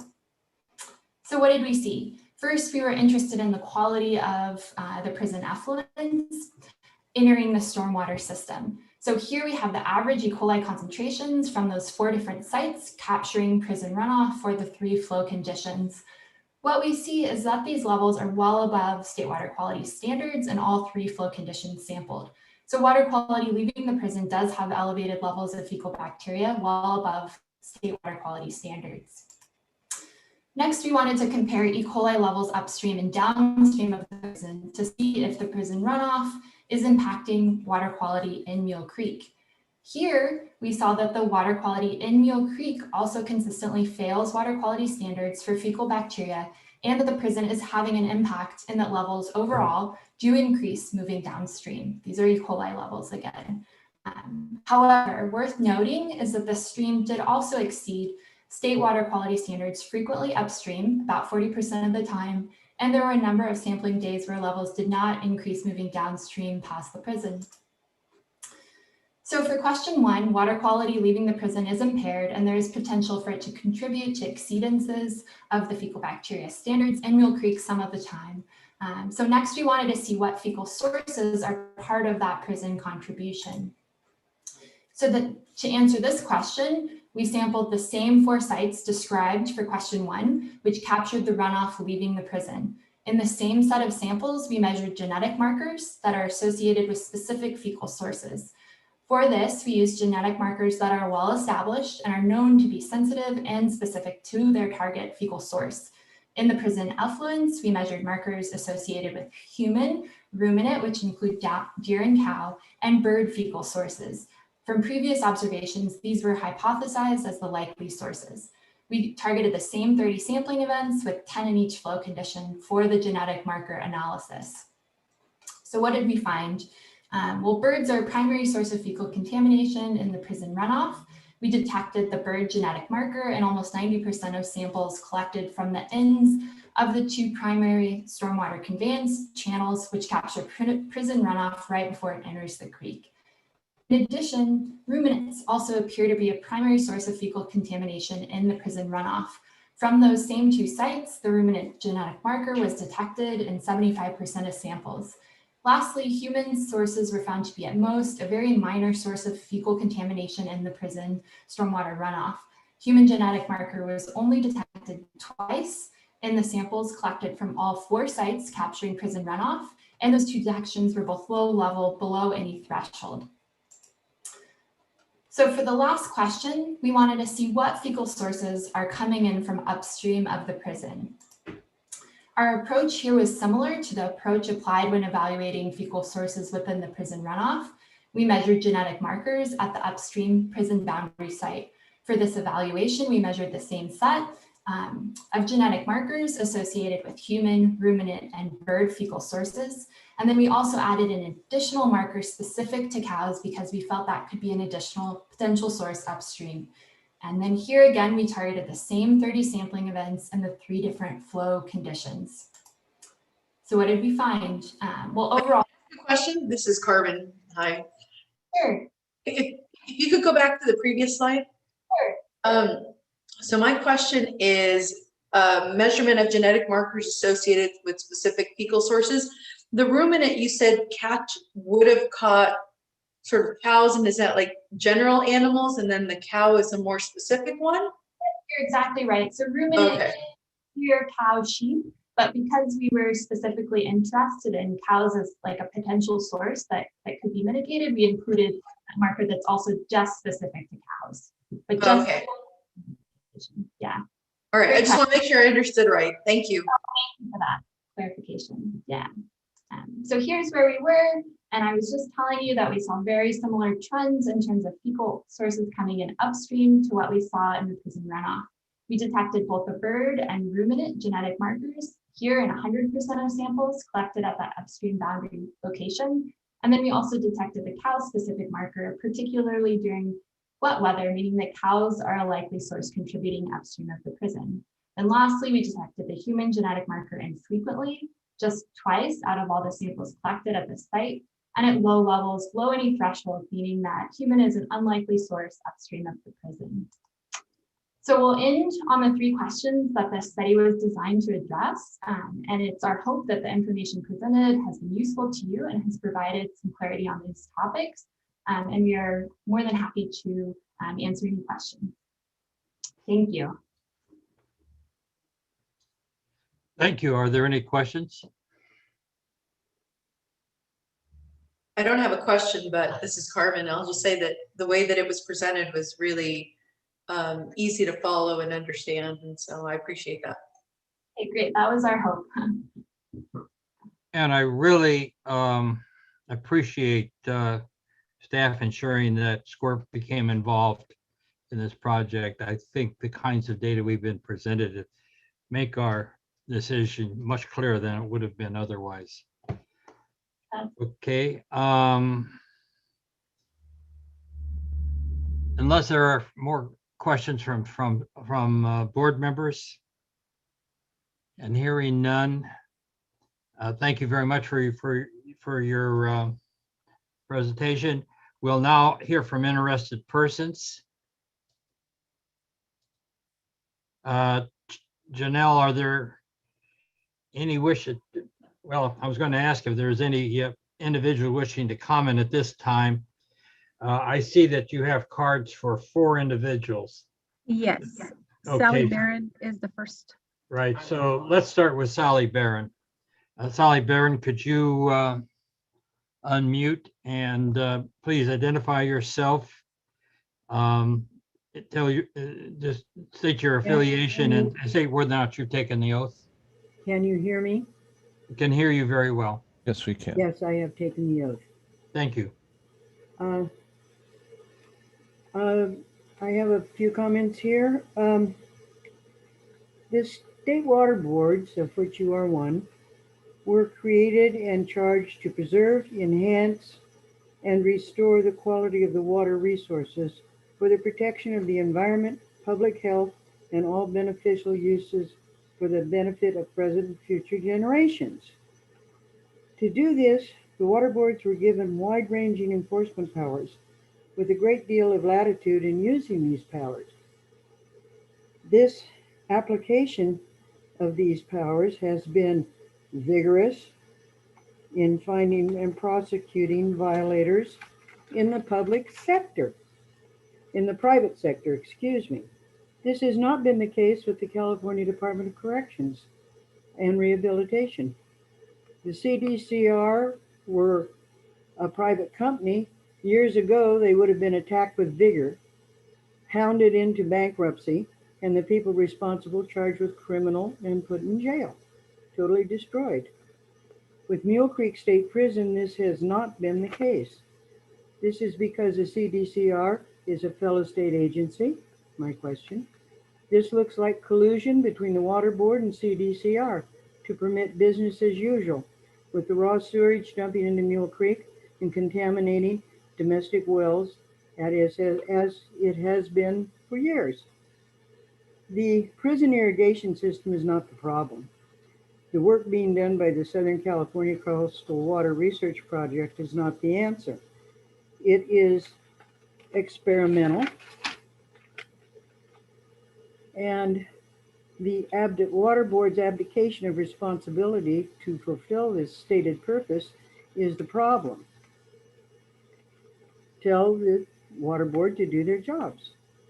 The CDCR has been running the Central Valley Regional Water Quality Control Board for the last 27 years. Other than a couple of feeble attempts to look good, they are issuing notices of violation, but they don't follow up on them. And no CDCR is going to fix the irrigation. The topic has been dumped into the creek because the outdated, antiquated sewage treatment plant cannot handle the load and can't handle industrial waste. The only real solution to this ongoing crisis is for the board to accept its responsibility and to go after CDCR. After the state boards have done, all the state boards have done to many private companies and driven them out of California. CDCR is not exempt because it is a state agency. Thank you. Thank you for your testimony. I have a card from David Anderson. Can you hear me? Hear you well.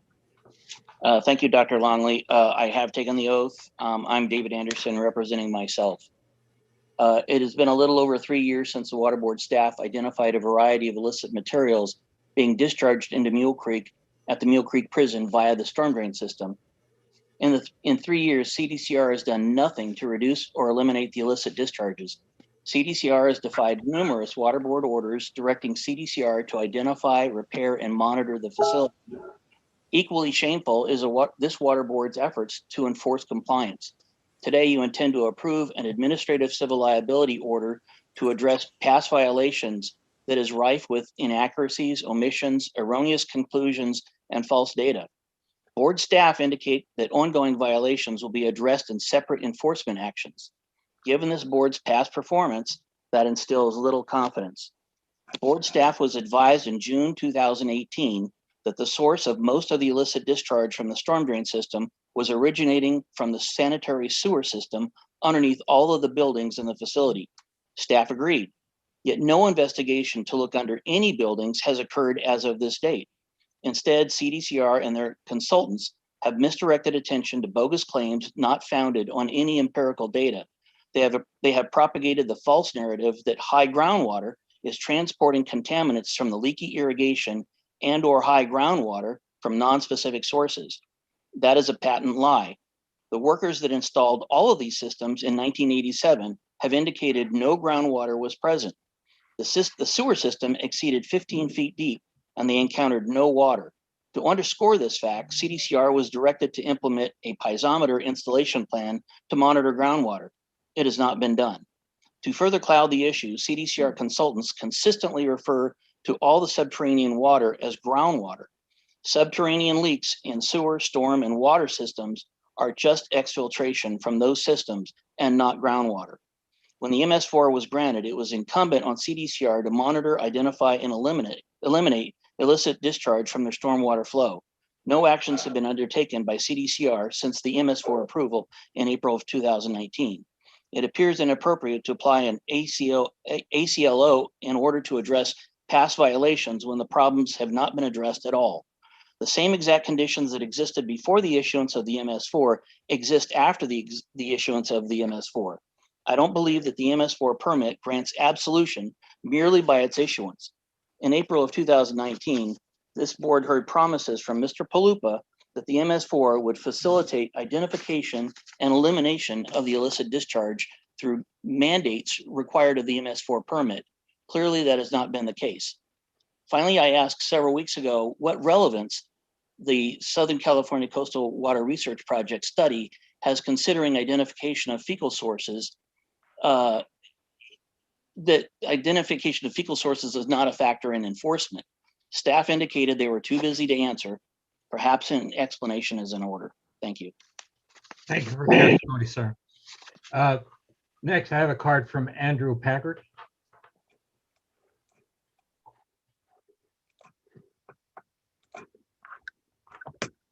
Andrew is unmuted. Good morning, Chairman Langley and members of the board. Thank you for taking the time to consider these comments. Our first comment relates to the fact that— Sir, could you identify yourself and say whether you've taken the oath? Yes. Thank you. I've taken the oath. My name is Andrew Packard, and I represent California Sport Fishing Protection Alliance in a federal court action intended to correct the violations that are not corrected here. Thank you. We previously submitted comments in August of 2019 regarding the many shortcomings of the settlement. The revised settlement has all of those same shortcomings, and I don't intend to repeat our comments here. However, I did want to bring to your attention a number of things that have not been mentioned in the board's discussion of this settlement today. There's a blatant violation of the enforcement policy by failing to identify and correct the violation at issue. As Mr. Anderson pointed out, notwithstanding the regional board's own staff pointing out that the sources of the contamination of stormwater are not irrigation and groundwater, but rather indirect cross-contamination from the sanitary and waste systems crossing over into the stormwater system. That's a serious problem. It's been a problem for 20 years. Now we're coming to the end of a regional board process that's lasted 3 years, and the problem is not corrected. Your own policy, your enforcement policy says that you need to do that. The regional board's response to the comments said, well, we're going to address that by other mechanisms. What are those mechanisms? Where are they now? How many years are they going to take? The other comments from the regional board in response to our comments that came out a little while ago. Oh, and I should also mention, as proof that this problem's not corrected, you had an 11 million gallon spill just last month. 11 million gallons. Telling the discharger to correct the problem, quote, numerous times, hasn't fixed it. And they're thumbing their nose at you because they know they can as a large state agency. This needs to stop. Our second primary problem with the settlement is that the ECAs involved don't address the problem. The ECA set forth in attachment B concerns irrigation. Again, you're chasing the wrong problem. It's not irrigation. It's indirect cross-contamination in the subsurface conveyances at the facility. And calling it groundwater, as Mr. Anderson pointed out, is incorrect and misleading. The work plan, the landscape irrigation system replacement set forth in attachment B is apparently 4 years, has 4 years to complete. And there's a question, why give them 4 years to correct the problem? Even though it doesn't correct the problem, as we previously stated. I just want to read a quote from the revised ACL that says, Water Board staff does not believe that the identified stormwater sources of irrigation and groundwater are likely sources of waste constituents. In 25 years of watching this agency, I've never seen a process so at odds with what its own staff is finding. Instead of following the science, you seem to be going out of your way to give this large state agency very wide berth, to the detriment of everyone in Ione and everyone who relies on Mule Creek and Dry Creek, its downstream tributary. Attachment C, the other ECA regarding the microbiological quality of Mule Creek, is frankly a waste of time. The Clean Water Act doesn't care where all this fecal coliform is coming from. We already know, we've studied this problem for years. We already know that it's cross-contamination from the wastewater system from an old and undersized wastewater treatment plant. Finally, there's no comment from the regional board regarding our comments on the need to study dissolved oxygen, temperature, pH, aquatic toxicity, and additive toxicity, all of which are needed to quantify the impacts on Mule Creek. I had one other comment I wanted to make. I don't know how I'm doing on time. You've run over by about a minute, sir. Okay, if I can just make one last comment with your indulgence. Very quickly. Thank you. The ACL, the revised ACL attempts to correct, as Ms. Holmes pointed out, our issues regarding the non-waived portion of the penalty. And I just want to point out to the board itself that what has been, I thank the regional board for responding to our comment, but what they've done is just cook the books. They have taken out two of the key $700,000 of avoided costs in their economic benefit model and just cut them. They were previously stipulated to, and they simply allowed $700 of avoided costs to disappear so that they could lower the avoided costs in the economic benefit model and therefore make the non-waived portion of the penalty line up correctly. And that's not complying with the enforcement policy, and it's not consistent with what you would expect from a recalcitrant violator like CDCR. Thank you. Thank you for your comments, Mr. Packard. We'll move on to the next card. Diane Rotten, please. Sorry, Dr. Longley, we have no one here by that name. I saw the blue card entry, but not online. Not online. Okay. Is there anyone here representing the city of Ione?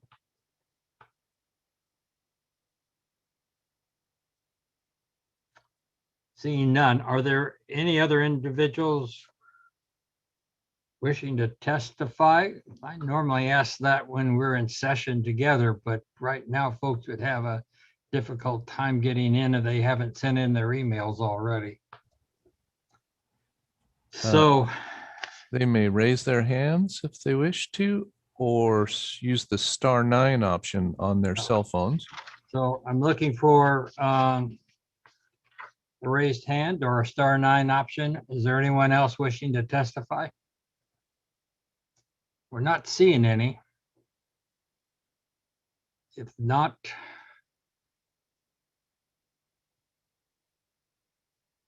No response, Dr. Longley. okay. Are there any questions from board members of any of the individuals who have testified? Hearing none, I'll go on. Dr. Longley, I'm trying to get on here. Okay. Yes, based on the public comments, the discharges, one of the ladies mentioned earlier, the discharges into the public or private wells. And I wanted to ask staff, is there any truth to that? There's no impacts to domestic wells due to these discharges. I think if Carrie, if you can verify that, but there's no impacts to domestic wells that the board's aware of. In years past, there was a cleanup case involving a solvent discharge, which was unrelated to the discharges that are at issue for this settlement. I don't know, Carrie, if you could speak to that. Gary's probably trying to get online. Okay, that's okay. I think that's fine. Any further questions or comments by board members?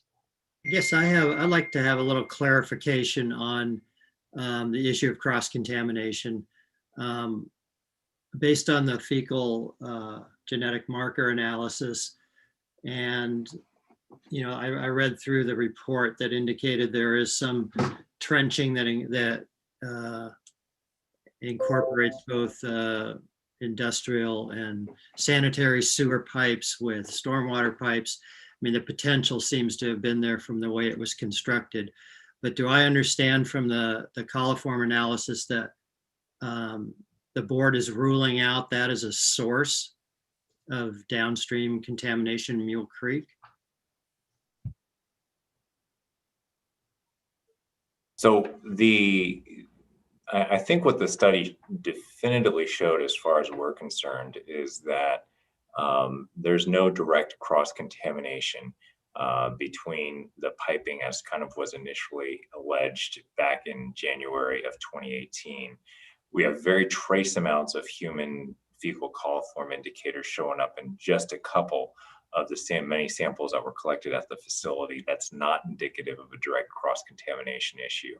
Now, there may be indirect cross-contamination issue of some E. coli from human sources making its way either from the spray fields or through, surfacing groundwater, but that does not appear to be the driver of the contaminants in the non-stormwater flows. The non-stormwater flows are coming from somewhere. We are continuing to hold CDCR to investigate and eliminate those non-stormwater flows pursuant to the course of action laid out in the MS4 program. They're kind of in year 2 of the development under that statewide program. But I think all in all, our focus is not primarily on a direct cross-contamination from the sewer system. It is on, CDCR, like any other MS4 system, investigating and eliminating all non-stormwater discharges into its stormwater system. Okay, thank you. Any further comments by board members? So I'm asking another question. This is in regards to the last gentleman that's spoken made reference to the 11 million gallons of discharge still happening. Do we still have issues of that sort, Patrick or Carrie? So the 11 million gallons is a commingled number that was reported recently to the Office of Emergency Services. That's enhanced in reporting that the board directed CDCR to make. It's not 11 million gallons of sewage or 11 million gallons of direct discharge from their sewage being discharged to the creek. That is stormwater flows that have the potential to commingle with the outflow, the dry weather flow that we see coming out of their system, the stuff that was recorded back in January of 2018. And so we're asking them to report all of that to Office of Emergency Services. that's a violation. You know, the non-stormwater flows, that is a concern to the board, and is something that we're continuing to work on. But that's not the subject of this enforcement action. It very well could be something that that could be brought in front of the board at a later time. Thank you. Thank you. Any further questions, Denise, or any of the other board members? I have a brief, maybe a question from the new guy to some degree here. Is this common practice to sort of segment potential enforcement actions? Certainly there's a period of time for which the settlement agreement covers, but you know, certainly there are ongoing issues, it sounds like. Is it normal course of practice to segment it this way? I think there's a lot of enforcement actions that are segmented across, particularly when you have an NPDES facility where there's an ongoing discharge. A lot of the publicly owned treatment works that have mandatory minimum penalties and discretionary penalties in which they are upgrading their permits, upgrading their facilities. It's going to be multiple enforcement actions that we segment one after the other as they deal with different components of their permit. Here, there's actually a few permitting components in play. What we have in front of the board today is really the bulk of the discharges that occurred when they were under no permit or the wrong permit.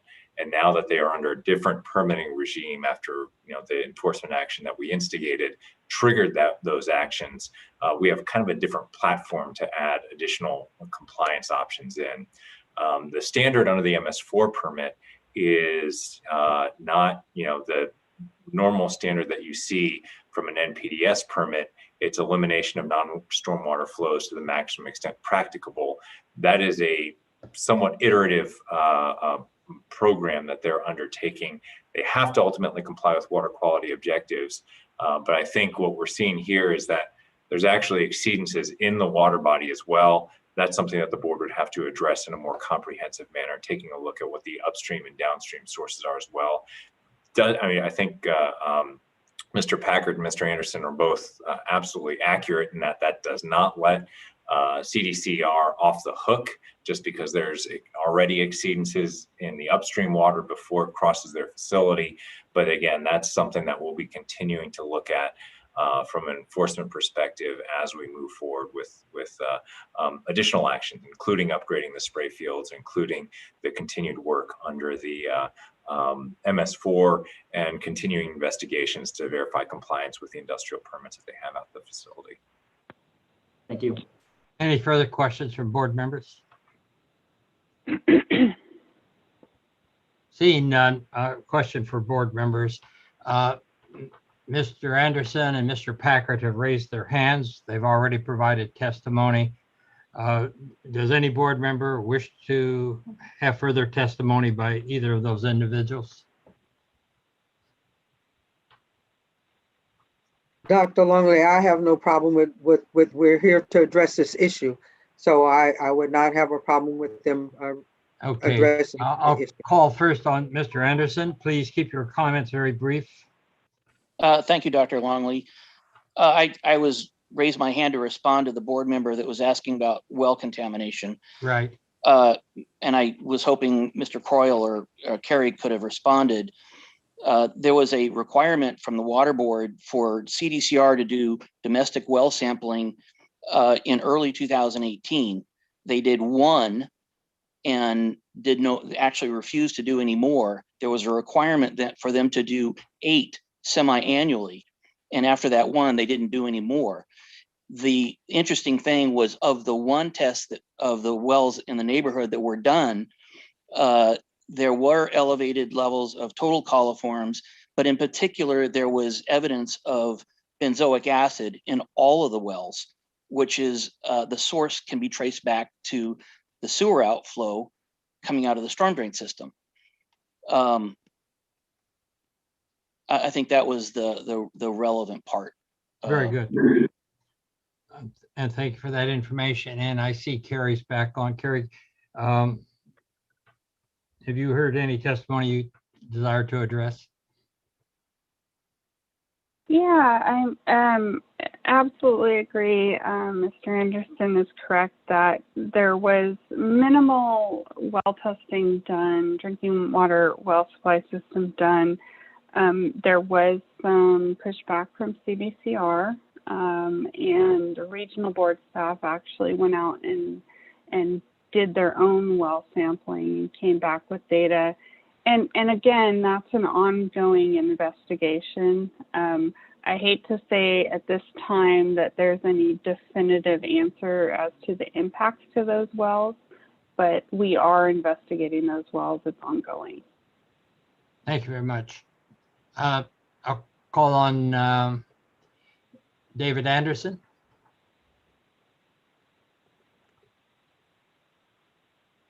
I think that was Mr. Anderson, Mr. Packard.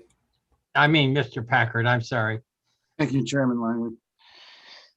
My question goes to a comment made by Mr. Palupa, who said that the violations at issue in this settlement relate to the early period where the discharges at issue were not permitted. Doesn't that suggest to the board that that the highest penalty factor should be applied instead of the very lowest? Thank you. Thank you for your comment, sir. Are there any further questions by members of the board? So I would answer that by saying that the means in which the violations are tabulated are contained in the enforcement policy. That's the attachment in front of the board, and that's certainly, Nick can comment on that more, but that's absolutely the enforcement posture that we pursued here, was that they were not appropriately permitted when those discharges occurred. That's a factor that was absolutely taken into account via the penalty matrix. And David Anderson, did you have a reply that you wanted to make?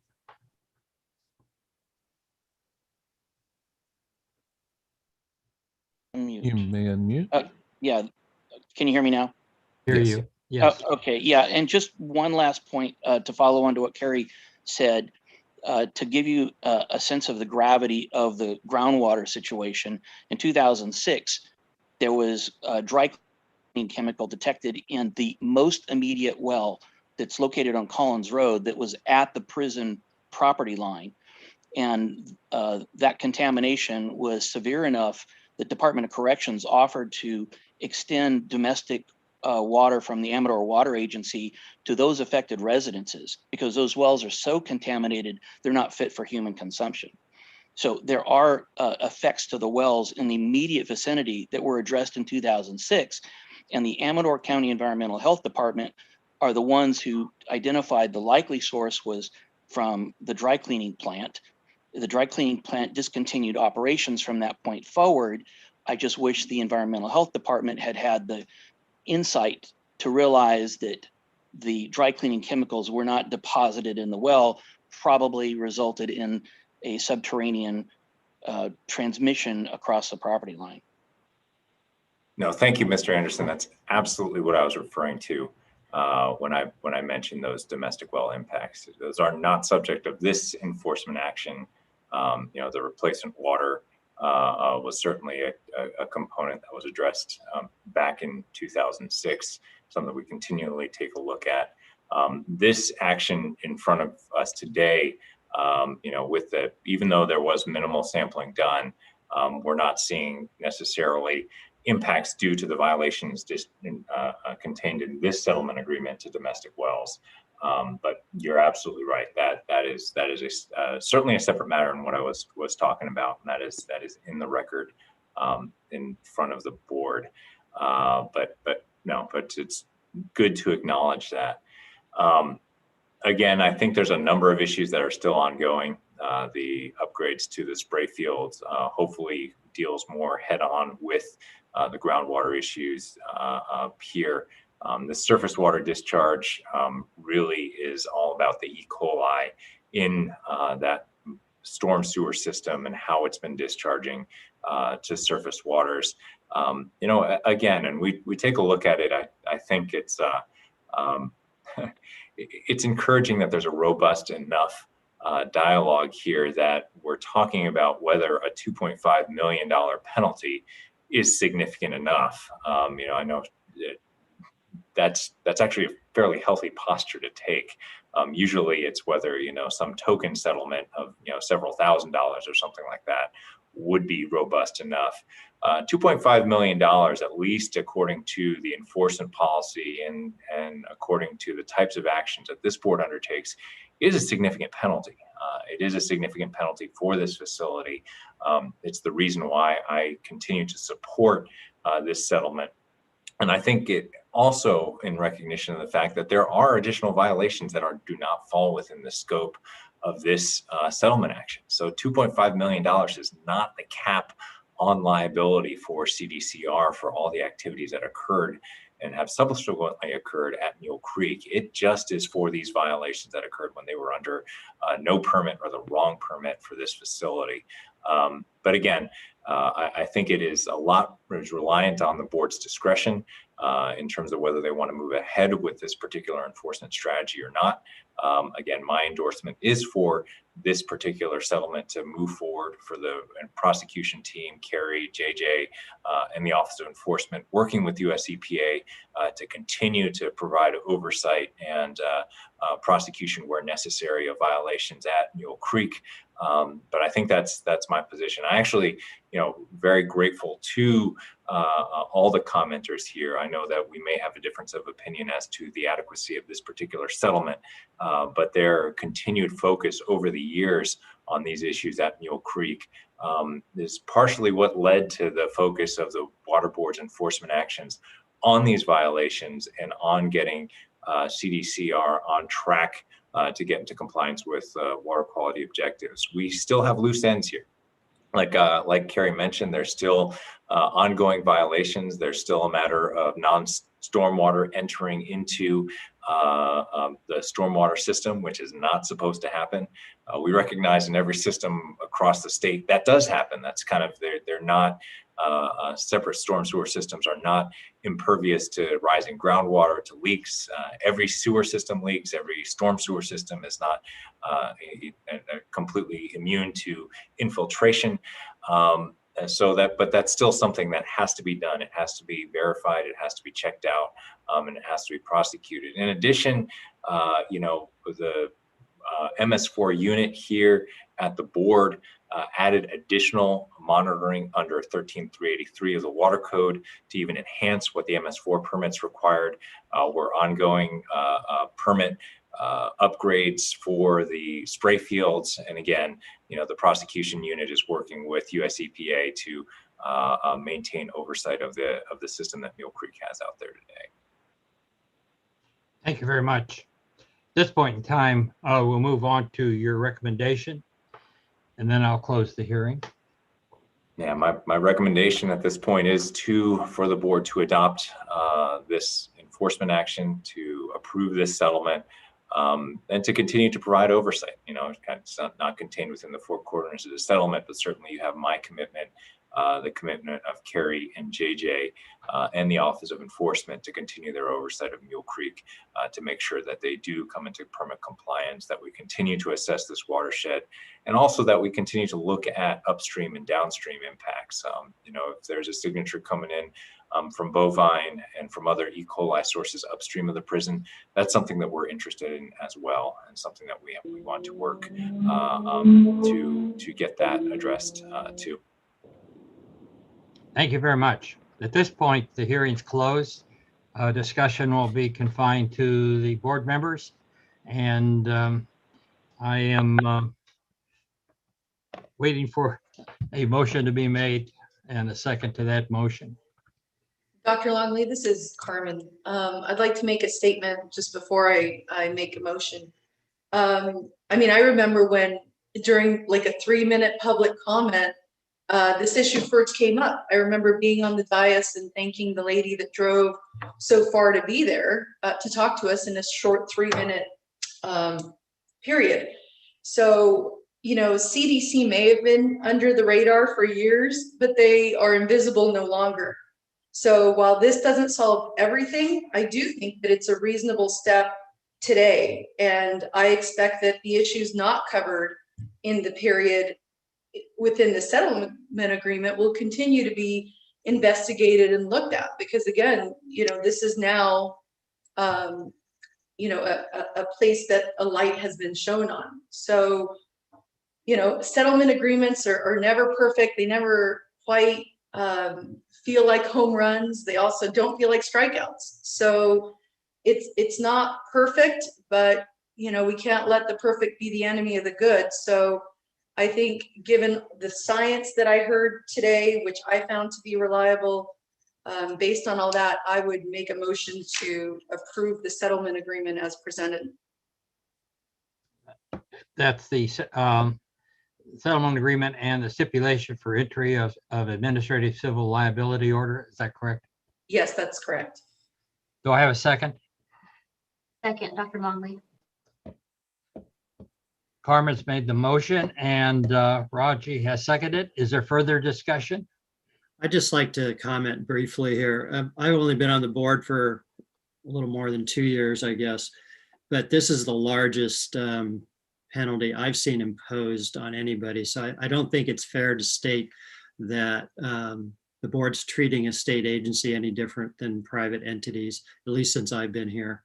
Number one. Number two, there are obviously a lot of ongoing issues, and I think, the prison's been getting off the hook for many years, and maybe they got a little too comfortable.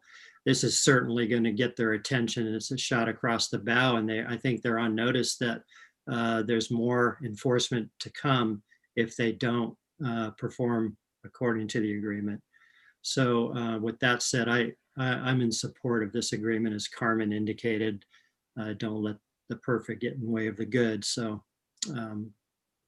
Mark, I could be wrong, but I think the largest ACL that this board has passed has been 3 million. So you're right on. The 2.5 million is a lot of money. Yeah. Any further? Yeah, Dr. Longley, I certainly remember this issue very, very well. And what strikes me is that while we're in an agreement mode to work with this group, and we're working within the confines of our charge, I'm appreciative of what the staff has done in bringing this before the board and the steps that are taking to make sure it's permitted and that we do have an eye on the issue. But it's also worthy of noting that the residents have brought these issues forward. It's been a concern in their community for quite some time. And I'm just appalled at the fact that the state prison system is still not doing everything they can to improve the situation, but pushing things down the road. So let's move forward with this effort. But we really want to make sure that Mule Creek is doing its job. To the residents, I will encourage you to continue to put the pressure on to make sure that this matter does it won't go away with the position that's going to be taken today, but anything that you continue to see, continue to bring it before the board, and we're the ones that can help in addressing this issue here with water quality and the permits and the things that we will be voting for today will be a step in the right direction. Thank you. Thank you very much. Any further comments? I would just add, I agree with Member Kadar. I too, obviously being my first meeting, I feel compelled to say that I expect that government agencies hold themselves to a higher standard. And Member Ramirez, I agree with you and Mr. Bradford's comments about not letting the perfect get in the way of the good. But I just want to say that the important thing here is this issue be remedied, and it be remedied in a timely and responsible manner. Thank you very much. Any further comments? Hearing none, call the roll, please. Board Member Bradford, Yes. Board Member Brar, Yes. Board Member Kadara, Yes. Board Member Yang, Aye. Board Member Avdis, Yes. Vice Chair Ramirez, Yes. and Chair Longley. Yes. Motion carries. Thank everyone very much for the amount of hard work that's been put in on this item, and certainly the board needs to continue, the board members need to continue this item very closely, because as has been pointed out, we need to ensure that the community of Ione has a remedy to the problems that are occurring in the creek. Where they come from has to be fully determined and documented. Further action taken as necessary. Thank you very much. We're ready to move on to agenda item 9, and it's just a few minutes before noon. We could take a break. I have an issue, and that's that at 1:15, I'm supposed to show up for my second shot for COVID-19, and I pleaded with my physician and asked him to give me another time, and I was told absolutely no. You're one of the shots in the bottle. You will be here or you won't get it. So I was caught between a rock and a hard place. We can continue. We would probably need definitely a short break right now, but we could continue after that. Patrick, how long do you think this item will take? I think the presentation by board staff is relatively brief.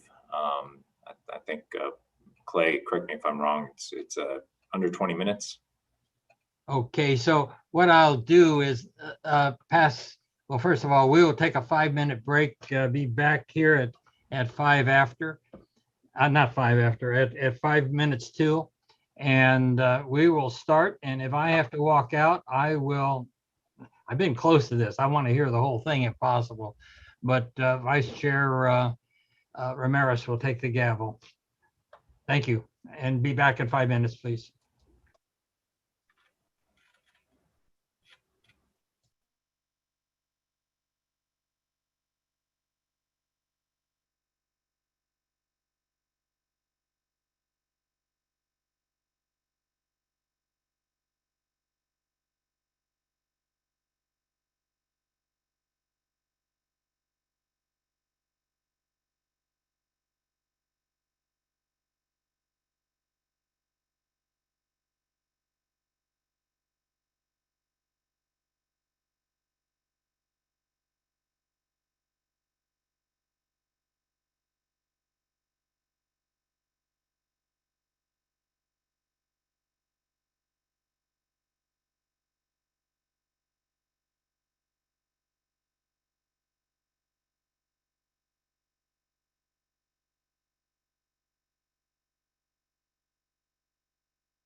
Okay. We're back in session. Wait for the other board members to make sure they're all here.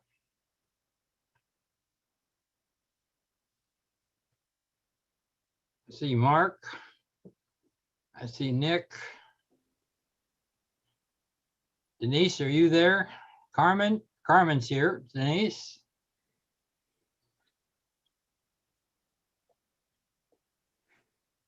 Sean, are you here?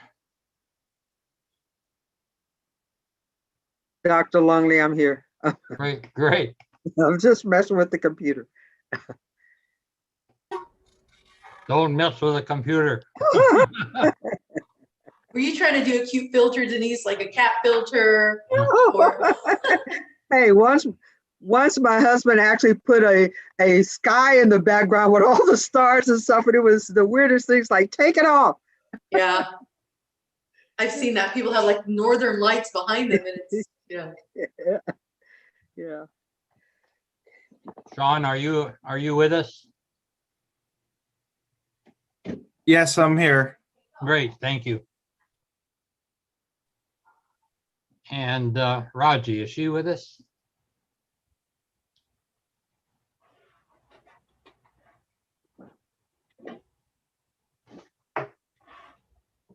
It's not like the old days when you can just look down the dais and see who's there.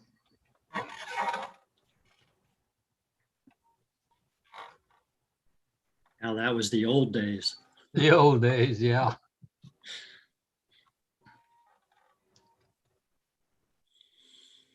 Probably the only benefit out of using this platform.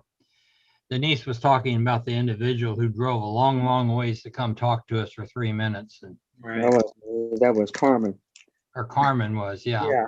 And at least people can get online without. So I hope we can retain, as we go back to the so-called normal way of holding these meetings, I would hope that we can retain that feature one way or another. Yeah. We've heard from the governor's office that they're committed to doing that as they work forward with it really helps. Yeah. Yeah, I mean, Dr. Longley, I think that we, even at our previous meeting, we had all those people from Terabella. And to imagine what kind of a length of drive that would be for them to appear, just almost makes me think they either couldn't have come or would have, just sat with that sort of uncomfortableness of not being able to be heard. So I see a lot of benefit in this. Right. I do miss, sort of seeing everybody and, having lunch together, but, Right. having a yogurt, There's Mimi, there's Raji. Okay, we're on our way. This is agenda item 9. As I mentioned earlier, if we run more than about 55 minutes from now, I'll be asking Vice Chair Ramirez to take the gavel. At this point, the board will hear an update on the Food Safety Project white paper and expert panel recommendations. That is agenda item number 9 in your package. This is an information item only and no action will be taken, although the board may ask questions and provide direction to staff. After the staff presentation, members of the expert panel are invited to speak. Following expert panel members, an agriculture and oil field representative will be invited to speak. Interested persons will then be allowed 3 minutes each to address the board. We'll now hear the staff presentation.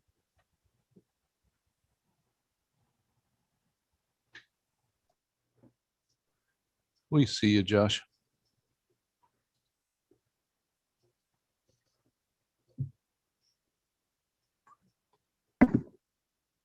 Thank you. Rebecca. Can you hear me? We'll be starting it today. Perfect.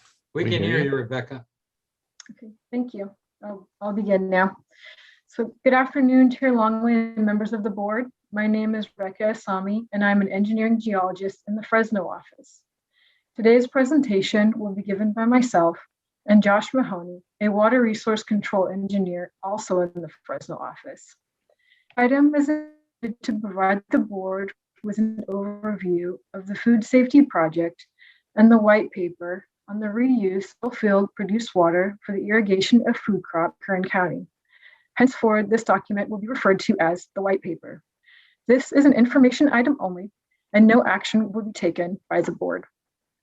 Next slide, please.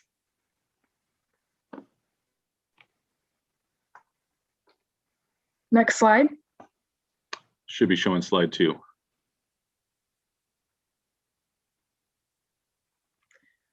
For this presentation, I will begin by discussing the water being reused in the land where related discharges are taking place.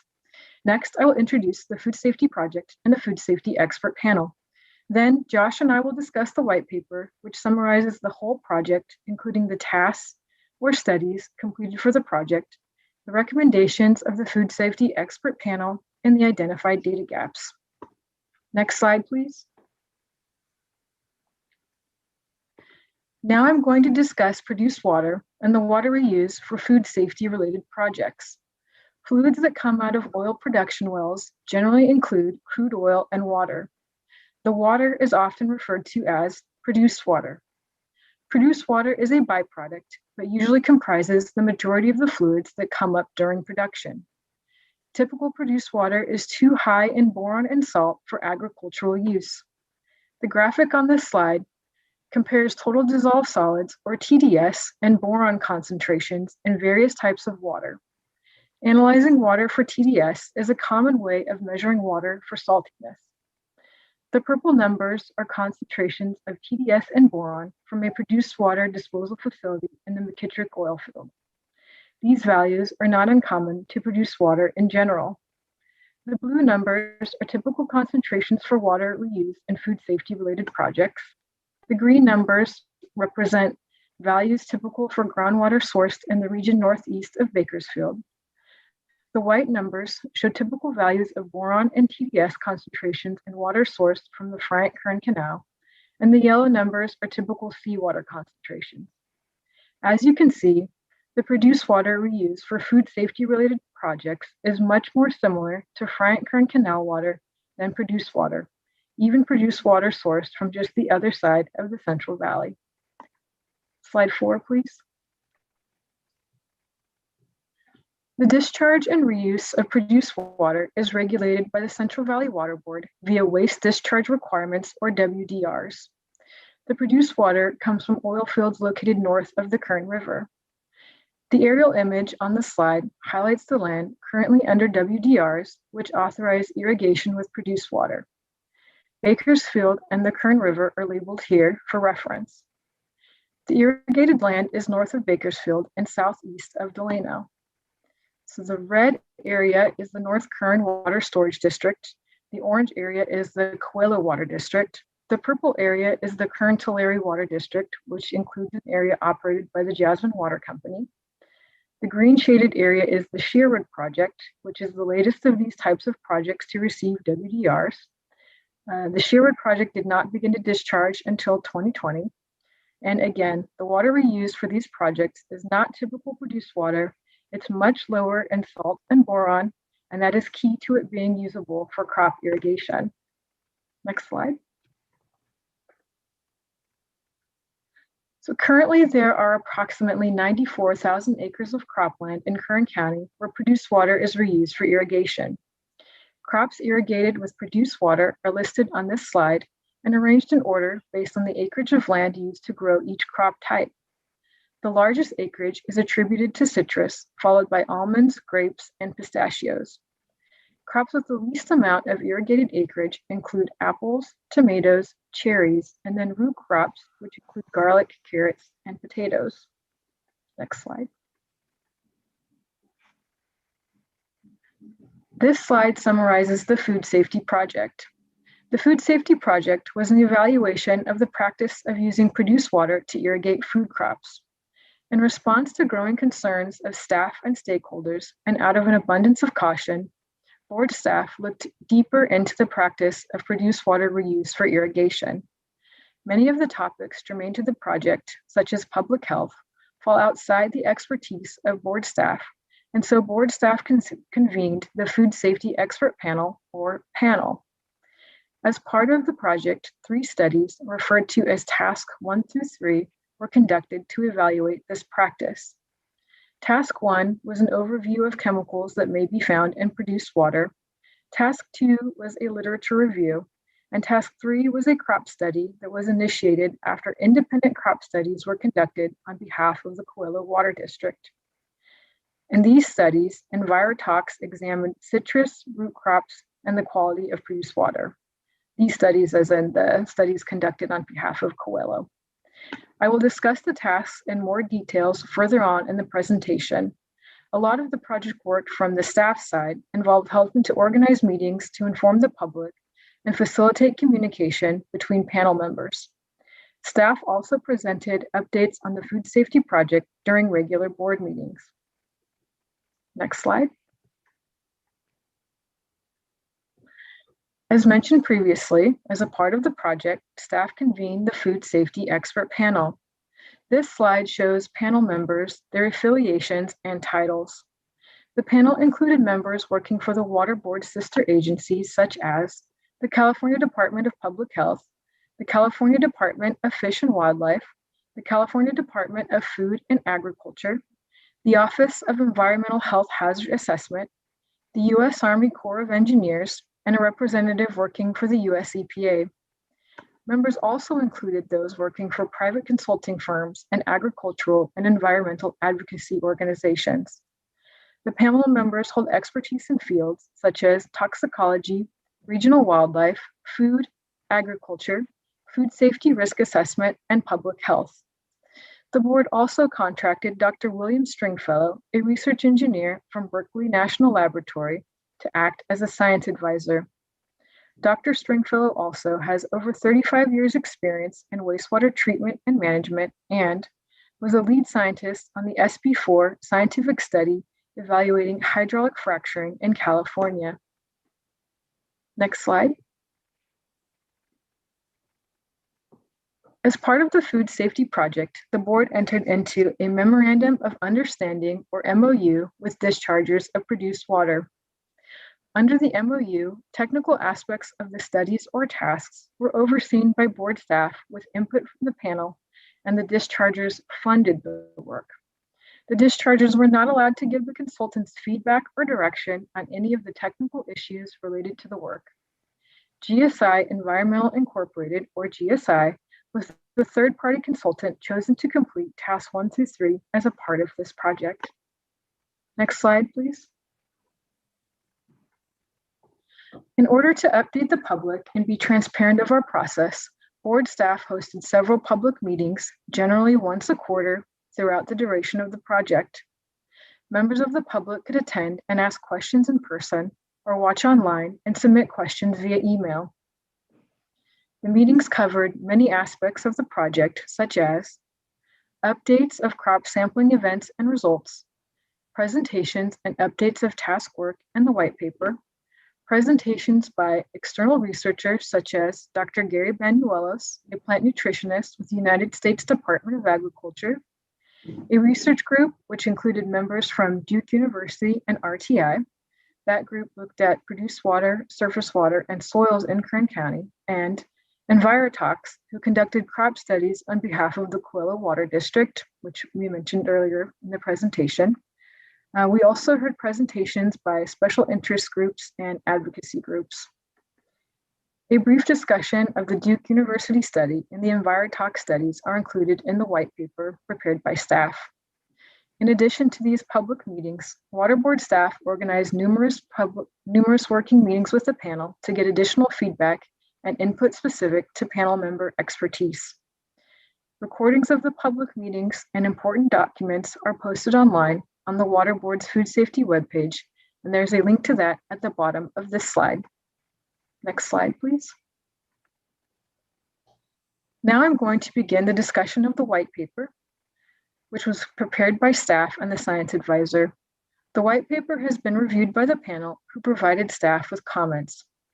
The most current version of the white paper has been provided to the public and is out for public comment now. Some of the major sections of the white paper include the work and findings for tasks 1, 2, and 3, data gaps identified by the panel and GSI, panel member recommendations, and project conclusions. This information will be discussed in more detail in the upcoming slides, starting with a summary of the tasks. Next slide, please. The work conducted under Task 1 identified 399 chemicals associated with. This list was based on categories. This category is naturally researched known naturally occurring chemicals in water. Sorry, Rebecca, you're breaking up a little bit right there. Okay. Maybe try Rebecca? turning your video off. Yeah, I was going to say, why don't you cut your video and so that it concentrates on the audio portion? Thank you. Okay. Can you hear me better now? Sounds good. Okay. Sorry about that, everyone. The work conducted under Task 1 identified 399 chemicals associated with produced water. This list is based on 2 categories. The first category is naturally occurring chemicals. GSI researched known naturally occurring chemicals and produced water based on published and peer-reviewed literature. The second category is oil field additives. Central Valley Water Board staff issued orders to dischargers and chemical manufacturers under California Water Code Section 13267. These orders required the disclosure of the chemical makeup of additives used during petroleum exploration, production, and treatment. After a review of the 399 chemicals, GSI completed a preliminary hazard assessment to generate the chemicals of interest list. This list identified 143 chemicals that needed to be further evaluated. This evaluation was completed and the work conducted for Task 2. Next slide. Task 2 was a comprehensive review of the chemicals of interest by review of government and peer-reviewed technical documents and databases. The goal of Task 2 was to investigate potential hazards from ingestion, persistence in agricultural ecosystems, and the potential for plant uptake of the chemicals of interest. Task 2 consisted of identification of potential sources of chemicals of interest, a review of water quality information for local surface water and produced water permitted for irrigation, a review of available fate and transport information, an evaluation of potential degradation and reaction products, and a review of known plant uptake properties with attention paid to the anticipated uptake of organic versus inorganic chemicals of interest. The available data and literature review for Task 2 did not indicate that there are concerns related to the presence of chemicals of interest at elevated levels in the blended irrigation water. Also, while some of the chemicals of interest have the potential for plant uptake, the available evidence does not indicate that this has or will occur at higher rates than when using conventional sources of irrigation water. Next slide. The goal of Task 3 was to conduct an in-depth analysis of crops irrigated with this produced water. This effort was initiated after similar crop sampling studies were conducted by Envirotox on behalf of Coelho Water District. Crop samples for Task 3 were collected from 2017 through 2019. There were 2 main sample groups: the treated samples, which are crops irrigated with produced water, and control samples, which were crops not irrigated with produced water and irrigated instead with conventional sources such as pumped groundwater and canal source surface water. Samples were collected by a third-party team and events were observed by Water Board staff. Staff retained samples before shipping them to the laboratory. Analytical results compiled for Task 3 showed that the majority of the analytes were non-detect in all crops sampled. Of the detectable results, GSI determined that their presence could not be directly attributed to irrigation water source. This was similar to the findings of independent crop studies conducted on behalf of Coelho Water District by Envirotox. The results of Task 3 also found that the overall chemical profiles are similar for treated and control crop groups. Also, levels of constituents detected in crop studies in Task 3 are within ranges expected for food supplies in the United States. Finally, based on the results of this task and other tasks, GSI determined that there was no evidence of elevated risk to human health as a result of consuming crops grown with this water. While the work completed under the Food Safety Project does include data gaps, an evaluation of the data and subsequent findings are consistent between the literature review and the crop sampling studies. In addition, the findings from the tasks are similar to the findings published by researchers from Duke University and RTI in collaboration with others. This study was published in 2020 and reached similar conclusions to those presented in the white paper. That concludes my portion of the presentation. At this time, I will turn the presentation over to Josh Mahoney. Thank you. Thank you, Rebecca. I will continue the presentation discussing some of the remaining sections in the white paper. While the work under the Food Safety Project consisted of a comprehensive review using the best available science, GSI and the panel identified the following data gaps related to the Food Safety Project. For this slide, I will read the title of each data gap followed by a brief description. Data gap number 1. The mass data of the chemicals was not available. Central Valley Water Board staff did not require chemical manufacturers to submit the mass data of individual oil-filled additives since this information is considered a trade secret. Since this data was not available, the mass of each chemical in produced water from oil-filled additives was not used in the hazard evaluation. This issue related to trade secret claims will be discussed in more detail later in this presentation. Number 2, limited data available related to plant uptake. As discovered during the Task 2 evaluation, select chemicals of interest had limited data available with regard to plant uptake and physiology. This limited data provided challenges for the evaluation of some of the chemicals of interest to determine if there was a threat to crop safety or human health related to plant uptake. Number 3, potential long-term impacts to soil and plants. Under the Food Safety Project, the potential accumulation of chemicals of interest in the soil was not fully evaluated due to the scale of work needed to complete this task. Number 4, chemicals with no toxicity data or analytical method. Under tasks 1 and 2, some of the chemicals did not have toxicity data or approved analytical methods. Since these chemicals cannot be analyzed or do not have a known toxicity threshold, GSI was unable to determine whether the chemicals are present in produced water or at a concentration that may pose a threat to crop safety or human health. And number 5, transformation and degradation products of chemicals.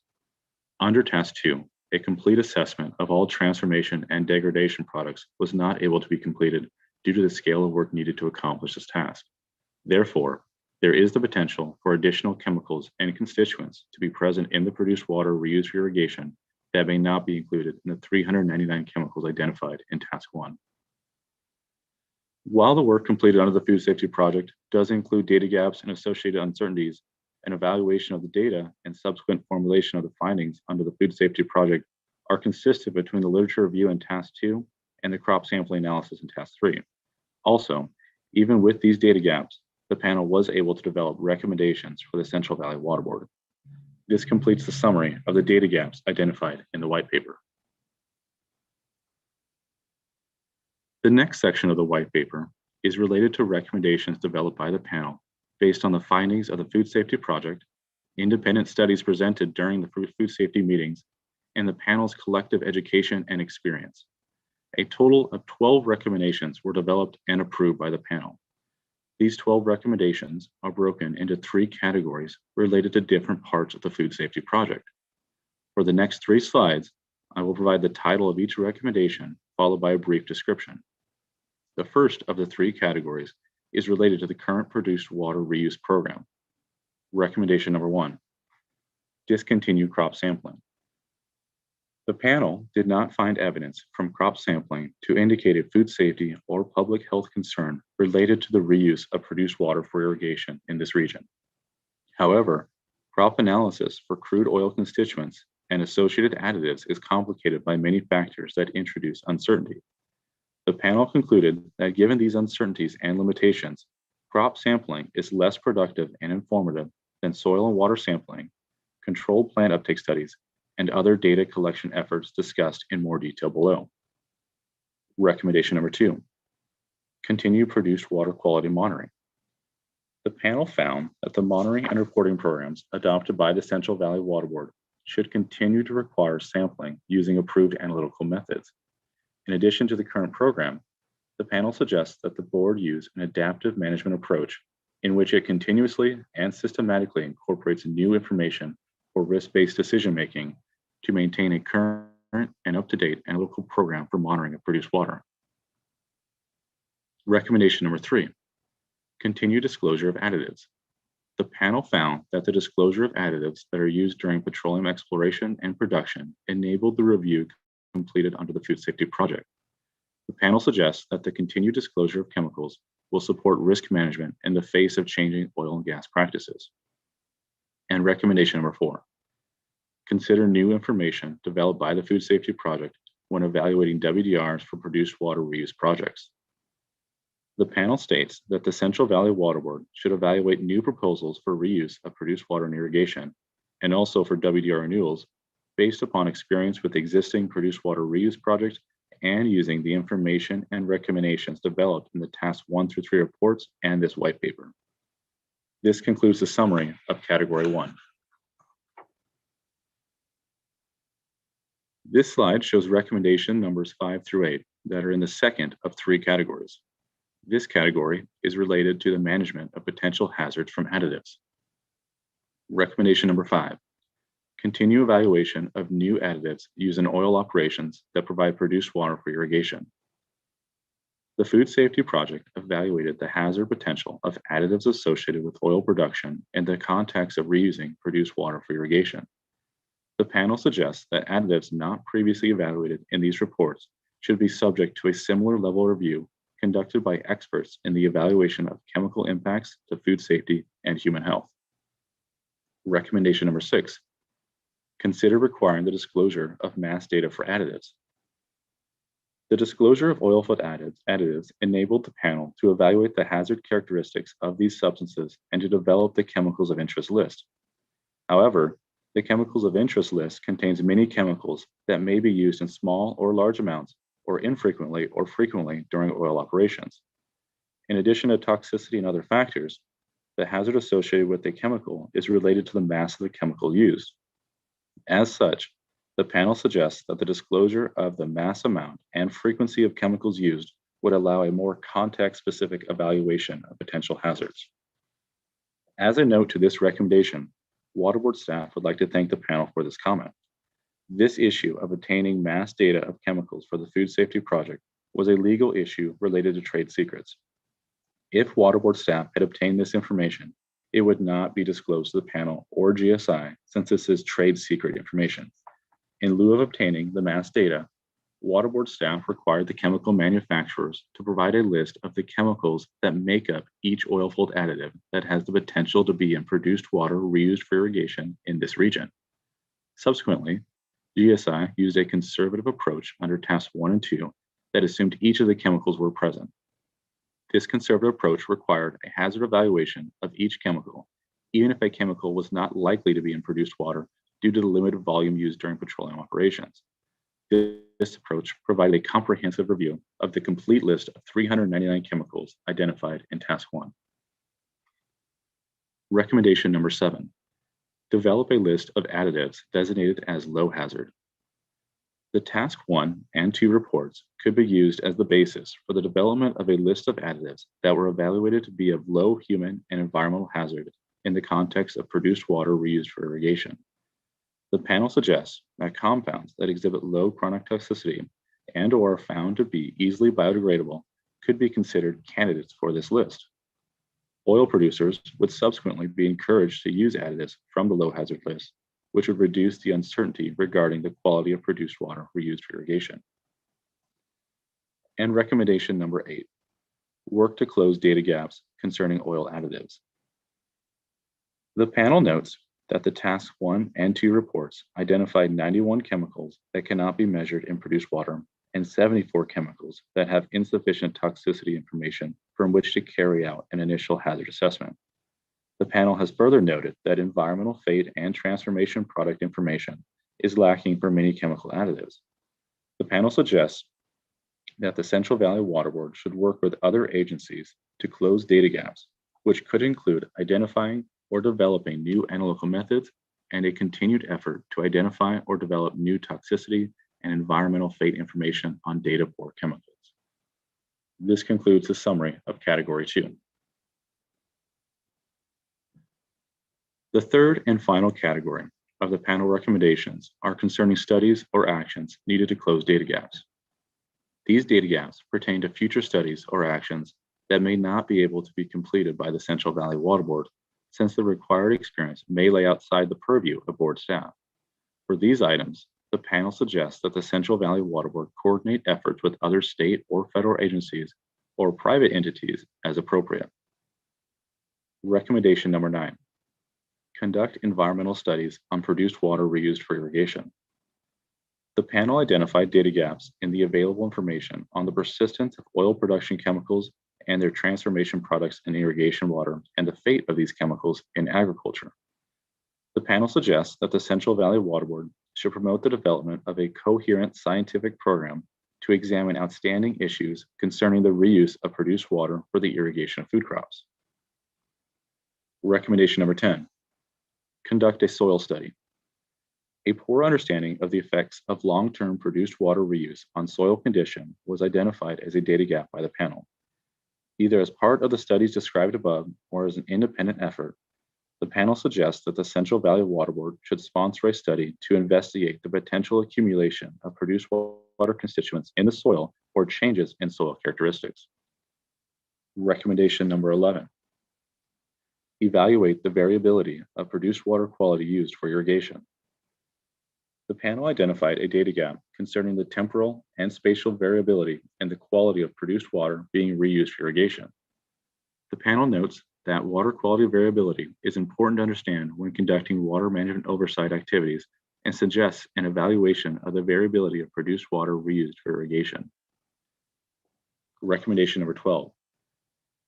Examine the utility of emerging water quality monitoring methods. The panel notes that the current monitoring plans include the majority of constituents known to be associated with oil production. The lack of validated analytical methods for some additives and potential transformation products has been identified as a data gap by the panel.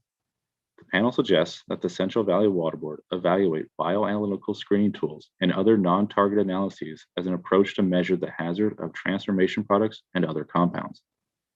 As a note to this recommendation and the corresponding data gap, Water Board staff is in communication with the US EPA regarding a potential study that would look at the toxicity of produced water in this region.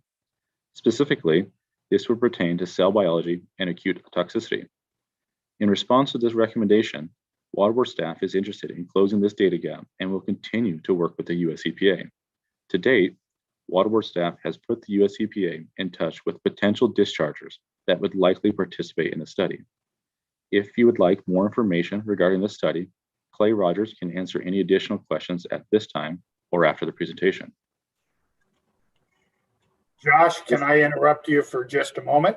Of course. I would like to let the board know that this is Clay Rogers, Assistant Executive Officer, that on this specific issue, I was informed recently that the irrigators will be cooperating with US EPA, and this will be done. It will be important in addressing a couple of the recommendations from this, and that the issues that we do not have complete analytical methods for all constituents, or we have issues with what are the potential daughter products and interaction of different chemicals, is that this will help to address this data gap, in that the US EPA will be able to look at this information. And my understanding is they can potentially identify specific chemicals if there is a toxicological, a cell biology reaction. So this is being done as part of the EPA regional offices, the Office of Research and Development, and it's a regional applied research effort, or the RARE program. and it's being done to evaluate beneficial uses of recycled water. It's one of the efforts that US EPA has been done. So I take this as very positive news. It will help to address the data gaps. And I think David Ansolbeher from Coelho Water District may mention this in his comments that he's made to the board. So I just wanted to add that. Thank you. Sorry to interrupt, Joshua. Oh, no problem. Continue with the presentation. So this completes the summary of the 12 recommendations approved by the panel and included in the white paper. Based on the collective work and findings presented throughout the food safety project, the science advisor and water board staff generated conclusions of the food safety project. On this slide are some of the major conclusions that are discussed in the white paper. These conclusions and others in the white paper have been reviewed by the panel and GSI. Conclusion number 1, no evidence was found that the reuse of produced water for irrigation in this region poses a threat to human health or crop safety. Number 2, many of the chemicals of interest that were found in additives used for oil and gas production were also found to be naturally occurring in crops or are used in agricultural products, such as fertilizers and herbicides. Number 3, the crop sample results indicate that the chemicals of interest in the crops are within the normal range for food consumed in the US. And lastly, number 4, the majority of the chemicals analyzed in produced water reused for irrigation in this region are below drinking water standards were established. As a note to this conclusion, drinking water standards are a conservative value for irrigation water and were only used for comparative purposes, since this water is not used as a drinking water source. This completes the summary of the major conclusions of the food safety project.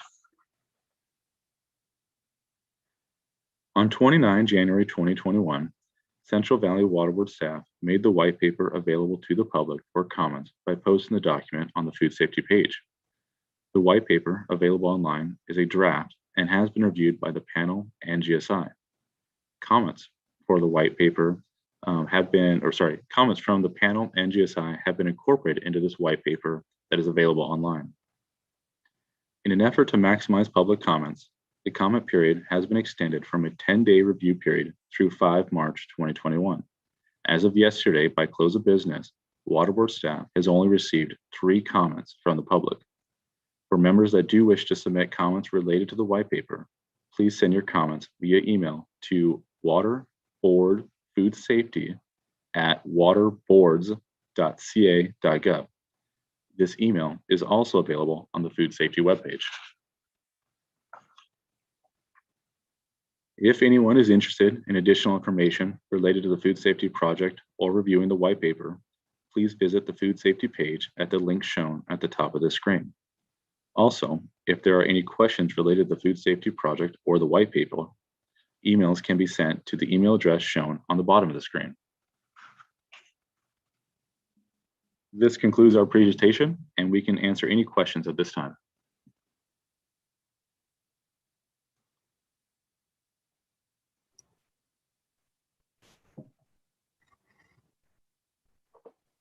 This is Carl Longley. Are there any further comments?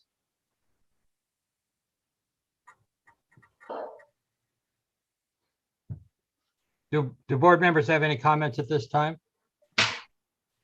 This is such a big item. I put a lot of time into it ahead of time, so I don't really have anything public to say other than this was the type of item that as board members who've been on here for a long time know that I was really skeptical about, and I was going to be looking at this very, very carefully. But as this has been developing, I have kept up and I read the white paper, and I feel like I can embrace this better now. I can tell that this is a limited set of facts, and its application is limited to, non-fracking, this soil, this water, these crops. So based on that, I feel like a lot of my initial concerns that I made public have been addressed, and I feel satisfied, and more than satisfied, I feel confident. And so that's a big jump for me because I was kind of in a different camp before. So thank you for the presentation. And I'll say that the expertise of the panel and the different sort of backgrounds that they came from really made a big difference in me accepting this study. So I'll just thank you for the, I know Clay, you didn't say you put the arm on some people, but I know you made some calls to get high quality people, Patrick. So all that really came together in a way that makes me feel confident about this. So with that, I'll conclude. Thank you, Carmen. I shared your concerns. I think what is important is that the work continue, and it was pointed out those areas that have to be evaluated. Certainly the study that Clay described really need to take place, but we need more data, and we need to continue to get that data. This is not going to be the only area that wants to use produced water for irrigation. It's going to be a tough decision. It can only be based on science as we go forward. Thank you very much. Any further comments? Yeah, Dr. Longley, just one quick question to Josh. He made mention of the fact that well, I know earlier when this panel got started, there was an issue about the secrets of the additives and so forth. And I heard Josh say that they were able to get some information on the kind of chemicals that were used in those additives. But my question is, had you been able to get the additional information, the secret parts that are trademarked, would that have made any difference possibly in the outcome of the study or the analysis? Just curious. Josh, let me answer that question since I was directly involved. Board Member Kadara, that was a difficult decision that I guess basically I made with the approval of the executive officer at the time and our Office of Chief Counsel person. Basically, the issue we had was that had we got the complete list of chemicals for each compound and the mass that was present in each one, there would have been a trade secret claim that definitely we would not have been able to overcome. Had we had the trade secret claim, Water Board staff could get the information, but we would not have been able, legally, we could not have divulged the information to the public, to the panel members, or our scientific advisor.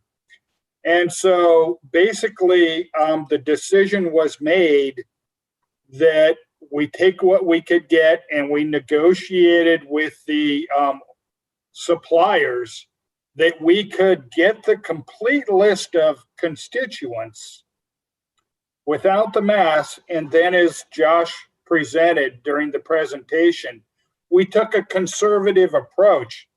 Had we had the mass, we could have said there's such a little mass being used that it would have basically been diluted beyond any potential to be problematic.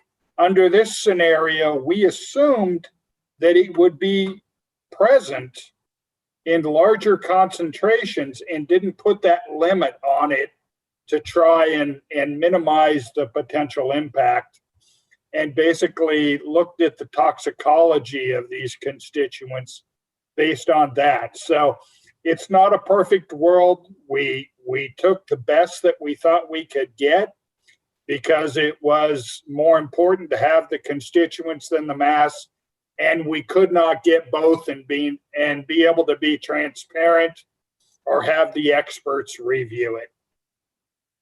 So I think just to add to that a little bit, because it certainly was something that we talked about quite a bit internally. But I think the situation would be analogous to if you to list the list of ingredients on the back of something at the supermarket versus the entire recipe for creating that at the supermarket. If you have an allergy, if you have a health issue, what you really need is a list of ingredients. You don't necessarily need the whole recipe Although, as Clay pointed out, if the recipe told you that there's just a tiny, tiny, tiny bit of that one particular chemical or that one particular ingredient, you wouldn't have to study it. We made the decision that we just want the list of ingredients, and we'll treat every ingredient as if it's present in enough volume that we need a sample for it. We need to consider it a potential harm. So that was a kind of trade-off. And I think the trade-off actually led to greater transparency. We're able to disclose everything because we don't have the formula for the Coke. We just have the list of ingredients that we are potentially watching out for. So I don't know if that explanation helps, but that's kind of where we went with it. No, it helped. Thank you. Any further board member questions or comments? We'll now go to listen to a couple of the expert panel members who are with us today. I'll start with Seth Shankov.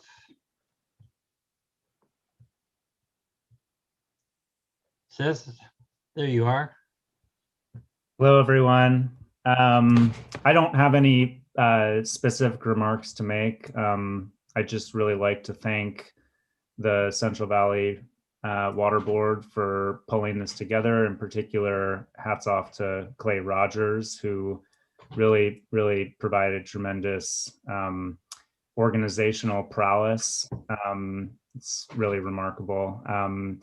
And I would also just like to say that I'm very pleased that the EPA Office of Research and Development study is going to move forward, because certainly these emerging analytical methods, in particular methods that look at the water as a whole from a toxicological perspective, as opposed to individual chemicals, is critical for filling some very significant data gaps that the panel and I came across. So with that, I will end my remarks. Thank you again, everyone.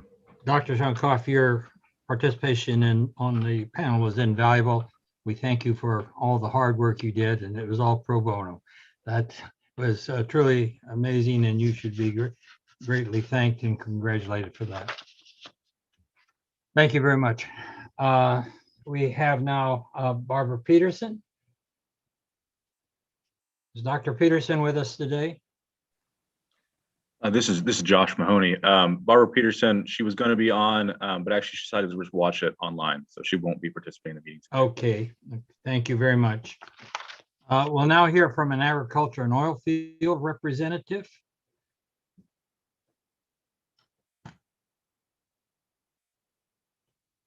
I don't see anybody here on the blue card fulfilling that.